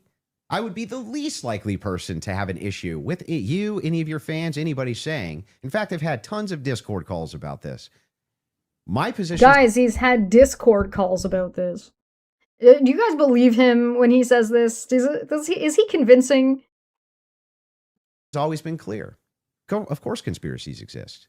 Some of them have way better evidence than others. But I've seen them myself. I know conspiracy. In fact, the federal government has hundreds of thousands of laws about conspiracies. They see them everywhere. We both know this, right? That's never what the problem is. The problem is when you make claims outside of, well, wait a second. I'm just questioning. It's the claim outside of incredulity. It's fine to throw incredulity at things. It's okay to question things and that kind of shit. And I think Andrew is trying to pivot to what I'm getting at, but I'm not sure he's going to be successful. Questioning evidence here. I'm just questioning what the state's case is here. I'm just asking questions. It's when you make claims outside of that, where you claim that there's good evidence or good standards you should believe because, and then it turns out that it's all nonsense or it's wackadoo stuff or it makes no sense. But is what Candace is saying so far wackadoo stuff, or it makes no sense? Because that does not seem to be the case. This is where he's gone the step too far. This is what I was saying. He's not doing this right. Candace is so far out of Andrew's league in this discussion that it's not even fucking funny. It's just sad. And when we have a chance to cross-examine your evidence that you've presented, I'm going to show a lot of that. A lot of this conjecture that's based on literally nothing, that leads from no inferences whatsoever. Like, you couldn't even infer it logically. That's the problem. The problem has never been whether or not you just said, you know, there's not enough in this case so far until we get to the trial. I remain unconvinced. I'm sure there's tons of people who remain unconvinced yet until we get to the trial. I think that's fine. I think it's fine. There's people who are convinced too. That's never been my problem. My problem is the claims which are external to that. Okay. What do you mean? So you're saying it's fine for people to be unconvinced and it's fine for people to be convinced? So it's fine for Candace to be convinced that this guy is a patsy? So then what's the problem, Andrew? What do you mean external to what? God, he's bad at this. He's just bad at this. He's almost got it right, and then he just fucking undercuts his own legs. Yeah, look at her. I'm not What? sure I really care if you have a problem with what I think in my own spare time. I don't understand this like lecture that you just gave. But beyond that, what I'm saying is that What the state lecture? is allowed to use. I didn't This is lecture what you. this is what my problem is. You guys are not like, yeah, you guys think while it's illegal. You can. You are allowed to do that. So, but anyway, Nobody said you can't. going back to you saying I wouldn't have a problem. I think I just demonstrated pretty thoroughly that what you claim that you have a problem with is exactly what the state is engaged in at this stage. So it just doesn't make sense. That's not the case. In fact, So the if people thing look is- and they say, the thing I'm is looking at funny- the gun and I see and I'm inferring this, and someone else says, I'm looking at the gun evidence and I'm inferring that, they're both doing the exact same thing. They're not. You're just saying, I want to do it for the state. That's propositionally false. and That I'll is not explain- I'll propositionally explain false. No, she's right. That is not propositionally false. He just said that it's okay and it makes sense, and he doesn't have a problem with people coming to a conclusion where they're withholding judgment and saying, well, I don't think there's enough information to definitively say one thing or another. And it's also fine if people look at it and say, well, I come to this conclusion or I've come to that conclusion. But this whole time he's saying that Candace's conclusion is invalid, and he has not invalidated that yet. exactly how. It is the case that every Can I point out about this layout here? I do not like the way that this moderator has been making me uncomfortable this entire time with the way that he's sitting. Like, so man-spread with his short... do you guys see what I'm seeing? He's got fucking short as fuck pants on, and he's got his fucking socks pulled up like 1/3 of the way up his fucking calf. And he's just like fucking man spreading and fucking, can we get this man like a table or something? Can we get him a blankie to throw over top of his legs, please? Like, God,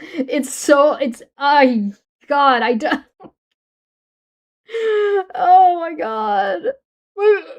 Candace's pants are longer than his are. God. propositionally false. And That I'll is not explain, I'll propositionally explain false. exactly how. It is the case that every proposition is going to have a true or false conclusion, period.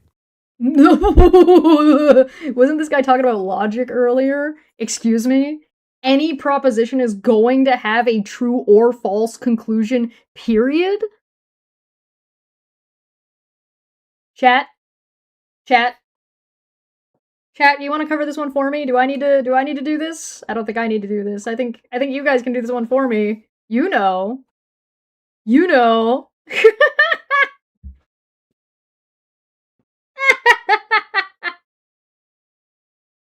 Oh, hey Titan, good to see you. That's just logic, right? It's the law of excluded middle. All propositions are going to be true or they're going to be false. When we're making inferences based on propositions. We can actually come to true conclusions with false premises inside of a proposition. In fact, what we're talking about here is not whether or not you feel that you're convinced by this evidence. But you felt like you were convinced. Right? Sure. But here's the thing. When you ask me my reason, Andrew, why are you convinced by this? I can give you my reasons why I'm convinced by it, why it seems reasonable and And yet we're an hour and 20 minutes in and he hasn't done that. rational to me to be convinced. You could even say, but Andrew, I'm just not convinced by it. If that was the limitation of your claims, we wouldn't even be having this conversation. That's why I wanted to have the conversation, in fact. Then talk about the thing you actually have a problem with, Andrew. Stop trying to fucking nitpick and fucking move the goalposts around and then not address anything and talk about the fucking issue then. P versus not P does not entail what he thinks it entails. Correct.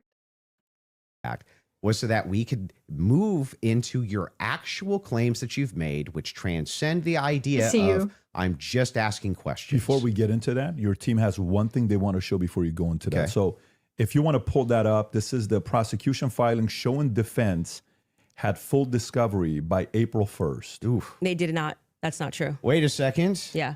To date, the state's Hold on. Continue preliminary hearing. The state respectfully requests the court deny defendants. This is just a denial defense. This is not an actual statement of fact. Okay, so before they go into this, I need to explain what this document is that they're looking at. So the PDF at the top says 4_3_26_opposition_2_motion _2_ vacate _ preliminary underscore hearing dot PDF. Okay, this is, it's going to say fact, because this is the statements of fact that the opposition to the motion by the defense, so the defense made a motion for an extension claiming that they didn't have X, Y, or Z, right? This is the opposition saying, we're requesting, this is a motion to deny, or like to have their motion denied, right? So this is their argument against it. So the statements of fact, the thing that says fact on the top, is not necessarily actually factual. It's a prosecution opposing the motion made by the defense. All right? So this is not a list of evidence. Okay? That's not what fact means in this. This is the statements that their argument, the information that their argument is based off of. Okay? Everybody understands this, right? So yeah, Feline, facts here is more a upon information and belief, right? And it is not, they're not stating definitive facts. Yeah, this is, right. Atlantics has got it. This is not a finding. This is, they're asserting, they're making an assertion saying, here's the stuff that is basic, this is the basis of our argument, and now here's our argument. This, or this. This is what we want. Okay? This is not like, and he, oh my god, and Andrew is just gonna wholly, I'm concerned that Andrew is going to wholly misrepresent this, and I wanted to just make sure you guys knew what this type of document was before he did that. Alright? Yeah, the background for our argument. Right? Okay. Go on. Oof. They did not. That's not true. Wait a second. Yeah. To date, the state's prosecutors have disclosed all evidence that is presently and reasonably available to them as required under Rule 16 Utah R Criminal, to be more precise, as of April 1st. Yeah, that was not 100%. That's why they're caging that by saying what's reasonable. There was an entire, and we can pull this up, like, we should now play the Kathy Nestor clip because that's from there. So, and they were basically saying you don't need it at this stage, meaning it's not reasonable that you're asking for this when we're going into a hearing that's just going to be based on hearsay and stuff, things of that nature. But of course, by the time a trial comes, you're going to get all the discovery documents. Where it's just show cause. Yes. Yeah. So that's what they're saying there. Yeah, I understand. Okay, so that's I'm even fine with it. Yeah, we all know. And then, by the way, just now that the hearing is over, and you can also fact check this, they now at the end of the preliminary hearing dropped like an insane amount of the discovery stuff they gave to them like the week after. You guys can give me the exact amount. I don't want to say because I don't know my I don't remember how much it was. It was an absurd amount of stuff that they gave to them right after the preliminary hearing that they had been asking for. Because that was one of the things that I kept saying on my show is as we were watching that preliminary of the preliminary, why not just give them the stuff now so they can engage in these arguments? Because I feel like you, it's like, I want to hear what they have to say about the text messages. Why can't you just give them what they're asking for so that they can actually engage you? And it didn't happen. So, but the judge ruled that it wasn't necessary. There's legal and investigative reasons why they might not do that, and which are not necessarily conspiratorial, right? And that's sort of part of Candace's argument and why I'm not sold on her argument overall. But again, Candace is still just fucking beating the shit out of Andrew in this. At this stage. And that was the whole point of that because it's preliminary to the preliminary. Yeah. Would you like to play the Kathy video? So Andrew agrees and has granted her every point so far. Saying he's not disagreeing, so I don't think we need there's to. There's no disagreement that she said that. Yeah. So so I guess the disagreement. Andrew, for almost an hour and a half, Andrew has conceded every point so far. Now would move into the evidences that you have stated. Yeah. On evidences record, which transcend elements of reason. Why are we having a transcendental conversation now? Because I mean, because they're all related to this case. Your entire thing was about looking at the evidence, which never made sense to me, again, because all of the evidence that you felt to be overwhelming was hearsay. That was bizarre to me. You told me that I could take as much time as I wanted to question you on no, these but things. I'm just asking you just to lay the groundwork of what you're saying is Because you've problematic, made that many, you decide many that it trips claims. into I'll something explain. else. And I do still want to hold you for going through, because we've discussed the gun, we've discussed your... And you can hold me to those things, but I yeah. would like to get into the and things we that should you've discuss said. the screwdriver as So well. now, I do think it's a reasonable question for Candace to be asking Andrew that says, what makes her conclusion like unreasonable or transcending reason as opposed to his? Like, he's building a box and he's saying your opinion is outside of the box of logic that he's presenting, but he has not like fucking explained what that means or what any of that. It's just like word soup. It doesn't actually mean anything unless you actually explain the structure, which he hasn't done, so I think it's reasonable for her to ask this. I'll explain exactly what the groundwork is. When you make claims which pass the idea of I'm just asking questions because the state's evidence is not convincing, I think you have to answer for those claims because they are in regards to this case. You're saying, I have a claim. It is in regards to the assassination of Charlie Kirk, which is what we're talking about, not just the case of Charlie Kirk, his assassination. You should have to answer for the claims that you've made in regards to the assassination itself. But nobody's saying she doesn't. She's not even saying she doesn't. Nobody's made that argument at all, Andrew. Nobody said that. Nobody said that at all anywhere. She came to the debate. It cost you $300,000, but she showed up. So you have your opportunity, and you're fucking blowing it. Can you please explain what this box is that you've created, where you're saying her conclusion is outside of the box? And so to know that something is outside of the box, we need to define the fucking box. You should, yeah, agreed. So if that's the case, then I would like to finally dive into some of that evidence. Azaria, me and you are on the same page. You only need to watch for a few minutes to immediately that it becomes obvious that she is a debater and he is a podcaster. Yes, he goes in the square hole. And dive into it. Well, just to be clear, and I'm happy to have you talk about, like I said publicly, you want to engage in some conspiracies, but I said I want to make sure that we get to the substance of our debate. The substance of our debate is the major is me demonstrating that all of the quote unquote evidence that you feel that you have, which demonstrates that Tyler Robinson shot Charlie Kirk. You don't find convincing. I get it. It's been invalidated by the testimony that we saw, and in your answer for when I explained to you that he had the most degraded prints was, I don't know. Okay, well then. Okay, so that's where Andrew does have something he can go against Candace on. But will he? He's too busy interrupting with quips instead of waiting for her to finish and then actually explaining and elaborating, right? He just said, well, you haven't invalidated it, right? She said, this has been invalidated.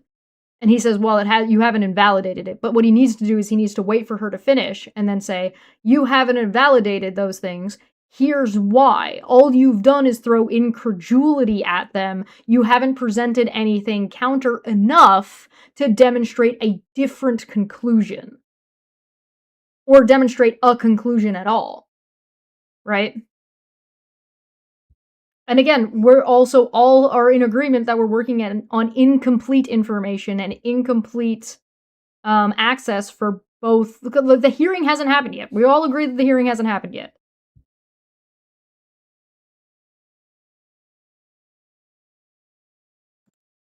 There lies my ability to process that. It's just fine for you to not. Titan says they also both fail to understand that beyond a reasonable doubt, which only applies in most serious cases, which the specific meaning is that the prosecutor must eliminate any other rational explanation for the evidence presented, showing that the only rational explanation remaining is the guilt of the accused. Yes. Who's the guy in the middle? The moderator. The moderator's not doing a great job here. If again, there's been like 2 or 3 times I think as I would have interrupted as the moderator. This would have been one of those times. I would be like, we've been going for an hour and a half, and now both of you are saying we haven't even gotten to the crux of the dispute. And Andrew has made it clear that the crux of this dispute is that this box that Andrew has created, Candace's conclusion goes outside of the box. Andrew, can you please explain to us what's the box and what's in the box? Be convinced up to this point, all of your viewers, everybody watching, nobody's you're conceding. Nobody's giving a dispute that if all your claims ever were just up to now, the evidence that the state's given, I'm just kind of not convinced. That is not what's been happening. What's actually been happening is that you've made tons of claims in regards to this case and in regards to the Kirk assassination, which are far above and beyond, I just doubt, the state's theory. Okay, yeah, I mean, sure. And those are the I do things doubt, I do doubt the state's theory. I also am welcome to say what I think. You know, if you want to move into opinions, if you want to talk about Erica Kirk, if you want to talk about Turning Point USA, I'd like to talk about all and of get it. into it, I'm totally happy to do that. But I just want to say that, like, I do not feel, because I've said what's important to me is that we exhaust this topic first of our actual debate claims. I do not feel that you sufficiently have argued that the evidence is overwhelming. Candace, question for you. I agree. No, I agree with Candace. Andrew has conceded every single point about the debate topic so far. So he has not convincingly or successfully fucking argued the fucking debate question. So he wants to move on from the debate question. Candace seems fine with that, but she's saying, but you haven't addressed the actual debate. For you. That Tyler But I am Robinson. sorry you feel that way. Candace, one question. What evidence do you need to see for you to say Tyler Robinson killed Charlie Kirk? That's a great question. So I actually expected in this preliminary hearing, actually, the inverse of what he was saying is true, right? So this is now the time the state is putting on their evidence. That's the purpose of this hearing, right? The state is using hearsay, but they're also putting on their evidence. So I was. Candace has done a better job giving her argumentation and putting her point forward than Andrew has. Candace has at least definitively, I think, won one part of this debate. Period. Right? She has definitively, in my opinion, successfully debated that Andrew's evidence that he claims is overwhelming is not. I think she's at least done one of the two questions that is brought forward. I do not think she has successfully argued that Tyler is a patsy, but I think she has put reasonable doubt on that he's the murderer, that he's the one who shot Charlie. Now, I don't think it's conclusive, but she has done enough to put out that there is doubt. But I think that Candace would also concede, based on what she's been saying, I think Candace would concede, we're not at trial yet, and some of that information is going to come out one way or another, and we're going to have to reassess. And I think she is at least sitting there. At least in this debate. I'm not talking about Candace's videos that she's made about the topic. She might be far more aggressive in those videos, which does seem to be part of Andrew's contention, but not what he's actually brought up or said yet. He seems to be, like, dancing around that for some reason. I don't know why. I was just expecting some sort of a slam dunk. Like, we got him on camera taking the shot. At least we have him clear on camera. You're telling me this guy drove 13 hours all around. Like, we can definitely show you a picture that it's going to be beyond a reasonable doubt. Before we even get to the trial, people are going to see and go, oh, crap, like, it was really Tyler Robinson. I was expecting. I would be wary of anything or anyone saying, I want definitive evidence that we know who did it before a trial takes place. Right? Expecting to at least see evidence that, because I had reported early on that the source was saying that Tyler did not step foot on campus that day. It is my perspective that he had something to do with something. I do believe he was disposing clothes at this stage, at this phase. I do believe he was disposing clothes. He was involved somehow. I find Lance to be more suspicious, if I'm being honest with you. And also, like I said, the use. Those things are her opinion. They're not definitively, you know what I mean? Immunity that was given to Lance by the feds, the fact that the feds didn't ask him any questions, the fact that I spoke with Lance Twiggs' family, and they were like, it's very weird that the feds are not asking him more questions. He's exactly the person that I would imagine to be involved in some stuff. Allegedly, I'll say allegedly. But when we got to the preliminary hearing, there was not a single piece of evidence that I felt was slam dunk. I was waiting for that, a photo. I mean, anything would have made me go, all right, I think this could be the guy. If they Okay, but Candace, would that not lend more to your theory that it's a psyop and this guy was working with them to do an intended psyop? If they had something slam dunk like that, why wouldn't they use it if they could fabricate it? Or if they had him doing it and they knew he was doing it, or they were gonna have him be the fall guy, why wouldn't they make sure they had that kind of evidence? See, I can throw incredulity at shit too. It doesn't mean I know anything or have any real fucking opinion about this. I'm not like fucking, I'm not fucking, you know what I mean? Like it doesn't fucking work like that. They had handed over the discovery on the text messages, since that was their big ta-da, we've got the text messages. That would be the first thing that I would hand over. But actually, who was holding them up? Like I said, it wasn't the prosecution. They're right to. I don't think she's saying that each piece of evidence needs to be beyond a shadow of a doubt. I think she's saying that they don't have any piece of evidence that is beyond that will prove beyond a reasonable doubt. Which, you know, she might be right about. I don't know. The trial hasn't happened yet. To say we were handing things over, and we heard the defense argue on behalf of the prosecution saying it's not them and it's not the SBI, it's the FBI that's holding on to things. As the FBI took everything. The FBI took the gun, the FBI took initially the screwdriver. And then when I heard testimony about the things that they found that were suspicious, example being the backpack, that's something that really bothers me, that they say they traced the shooter, they traced the route that he went on, and then there was an we know it looks like he's wearing some sort of a backpack. We know that there was an abandoned backpack found at the bus stop in front of a library, and they felt that this should be taken into evidence. They took it. The FBI, this was the testimony of Amanda Baker, I believe her last name is, but you might want to fact check that because I think I'm blending last names.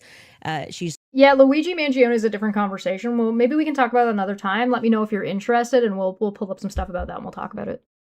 So she was the forensics for the FBI. And then she says she gets a call on the 13th. Yeah, Titan. And they stop testing on this backpack because they find that the backpack actually belongs to somebody on Charlie's team. But if you know the map of the layout of the campus, you're going, well, what the hell are they doing all the way up? This is nowhere near anywhere. And by the way, that's not an acceptable answer for why you just gave it back. That's like, why would you give it back? You're acting like no one's ever been killed by somebody on their team before, right? So I found that to be very strange, that it was on the exact route that the alleged gunman ran, and that their excuse was, we just gave it back because we heard that this belonged to somebody on Charlie's team. So that to me is... Oh, sometimes you don't have... So when you do legal proceedings, there are rules. You can't just seize people's property on a whim. So if you find out that you've picked something up that isn't... that you don't have legal precedent to have, you have to give it back. You're not just allowed to take people's shit on a willy-nilly. That would be like a police state situation. Now, if you want to argue that they should be allowed to do that, and they should be doing those kinds of things, okay, you can make that argument, but it's a different conversation than saying, like, therefore conspiracy, right? Is this is why the investigation itself feels underwhelming. When you learn, and this is... I might agree with her that there are parts of this investigation that are underwhelming. I think that's not necessarily fucking unreasonable. And yeah, Aziria says, where's the skepticism of the police and their half-assed procedure literally any other time? I know, right? Completely crazy to me that some of the artifacts that Charlie was wearing were immediately returned to Erica. That's absurd. That is absurd. Everything should be in evidence. When you learn that the car that they carried Charlie in to go to the hospital, they had immediately towed, cleaned, and back up for resale.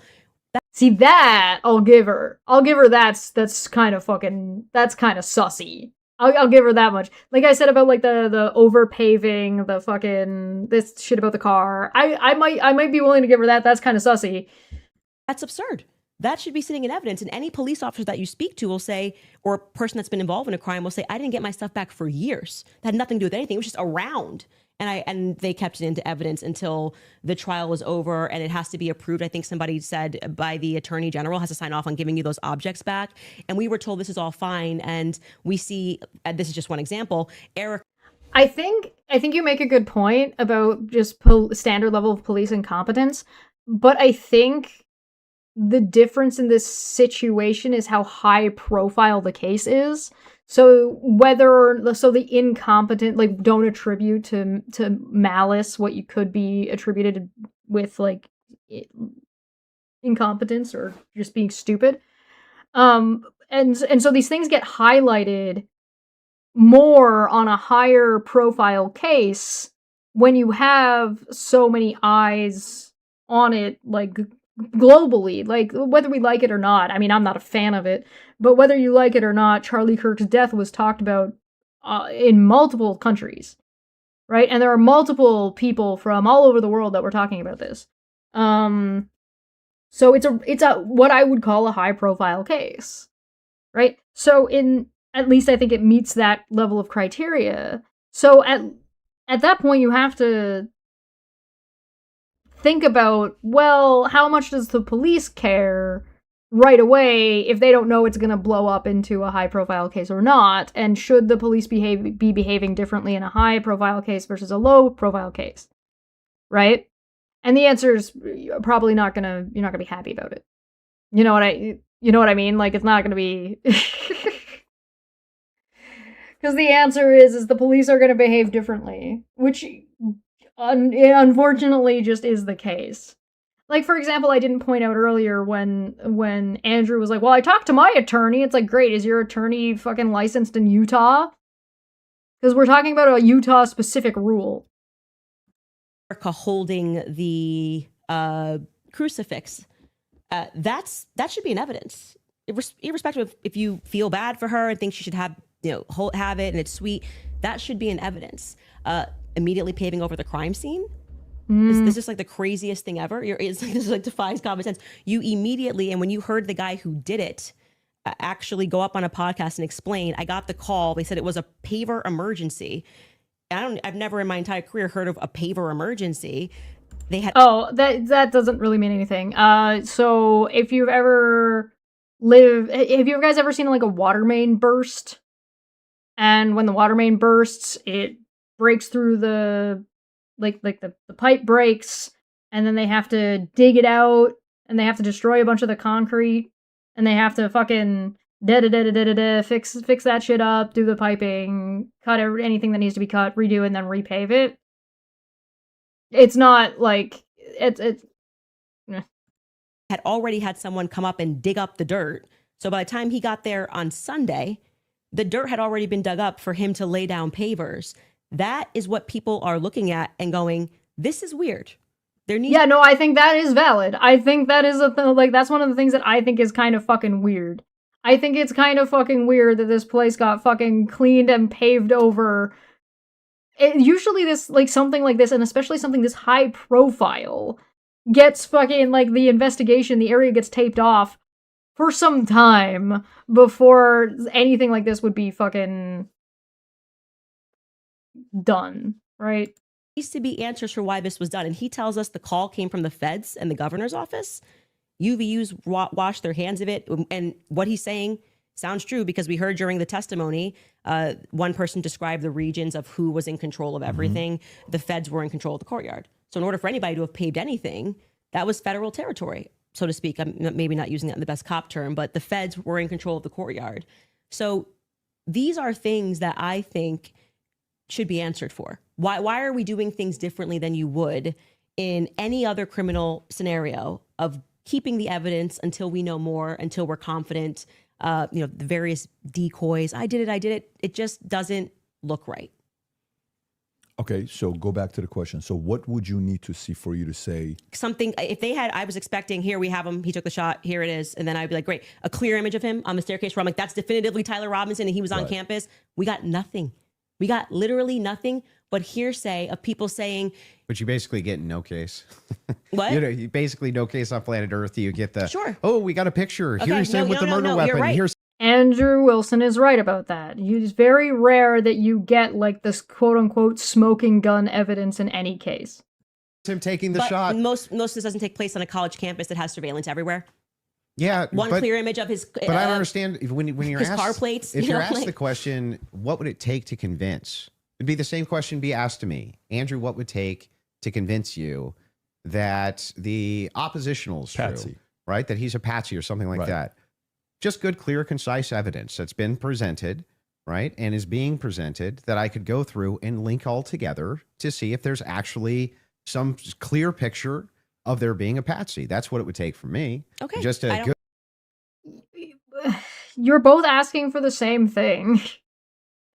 I don't disagree with that. We haven't heard the defense just respond. a good evidentiary standard, and then of course I would change my mind. So just to qualify. So what I said is correct. I win. I won the $300,000 debate. The answer is that we don't have enough definitive evidence one way or the other to say one thing or the other, and because there is reasonable incredulity being thrown at some of this fucking evidence means that we should not treat somebody as if they are guilty until the trial has taken place and we have that evidence. Innocent until proven guilty. Cool. Do I win? Where's my $300,000?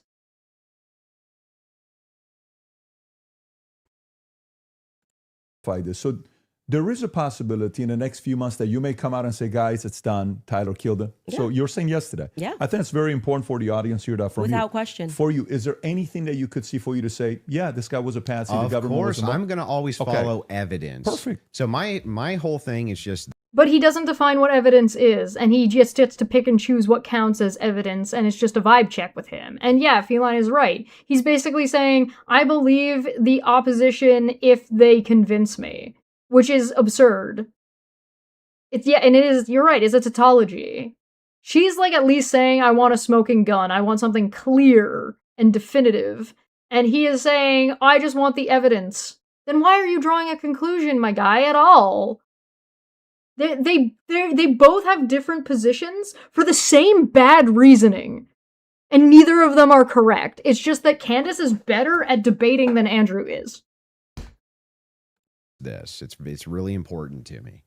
I don't mind people. This is why neither of them are judges. Truth seekers and justice searchers, and the internet has helped solve tons of crimes. There's no ifs, ands, or buts about that, right? However, there's also people who. Yeah, the internet isn't you on your podcast arguing with each other. That's not the fucking. Oh my god. They not only don't solve crimes, but they just come up with conjecture and what's called flooding the zone. You flood the like zone with tons and tons of conspiracy-based ideas, and they go nowhere, right? And in fact, they actually take away from legitimate investigation. Now, I'm not even saying anybody here is purposely flooding the zone. That's not even the claim. All I'm saying is that the claims made absent. This is just me not being convinced by the state's evidence. Those become evidence of absence is not absence of evidence. claims, and claims have to be defended. Just like mine have to be defended, yours have to be defended. And that's what we're going to get to now, yeah? You want to get into it? Would you guys like to take an ad break? We'll take an ad break. Sure. And then we'll talk Erica Kirk and TPUSA. And all right. Oh, sorry. Go on. And the conspiracies that have been conjectured by Candace Owens in regards to this case in the Charlie Kirk assassination. Folks, we'll take a 3.5-minute break and we'll be back soon. All right. I'm going to pause it there. And I'm going to say, I think we have, when it came to the debate question, because now they're going to go into a different section. The debate question was, does Andrew have a leg to stand on when it comes to having overwhelming evidence that this man is guilty? He conceded on every single point, so I'm going to go with Candace wins this one. Candace won that point. Did Candace successfully argue that Tyler is a patsy, is somebody who's been set up, somebody who's the fall guy? I'm going to say no, she didn't, but I'm going to add another question at the end of it. Did Andrew successfully demonstrate that he is not, or that she didn't? And I'm going to say he also did not succeed at that. I do not think Andrew had a good showing to even question her about that part. He didn't even properly question it. And even when he got to it, like started to get to parts of it, he didn't, no, absolutely not. So if I were to just go off of this debate, I would say not only did Candace win her point against Andrew definitively, and he did not successfully defend himself in that regard, because to ask that question the other way is, did Andrew successfully defend or demonstrate his having of definitive, like, overwhelming evidence? I'm going to say no, I don't think he did. So I would say Candace definitively won the first one, and for the second one, I would say Andrew had a bad showing, but he didn't even question Candace on it, so Candace didn't even have to defend herself. She just gave reasonable incredulity about things that could justify at least some of her opinion. Andrew is not the person who should have been having this fucking... Not the person who should be having this discussion with her. Absolutely not. That's what I've been convinced of. Andrew is not a capable debater. At least he's not on the level of the flat earther fucking Candace Owens. Unbelievable. Well, thank you so much for joining us. I had a couple of things. We'll come back and do a part 2 to this. And do the second half where things are probably gonna go fucking off the rails. So, but I think we finished the debate portion. So we'll be back. Like, share, subscribe if you enjoyed the content. Let me know, leave a comment down below what you thought. Let me know if you had any spots where you think the moderator should have jumped in. I thought about like 3 spots where I think if I was the moderator, I would have jumped in. I'm not terribly upset at the job he did. I'm not like, don't think the guy sucked. You know what I mean? And we'll be back soon. Thank you so much. Like, share, consider becoming a member. I want my $300,000. What the fuck? Have a good day, everybody. And we'll catch you next time. You bye-bye.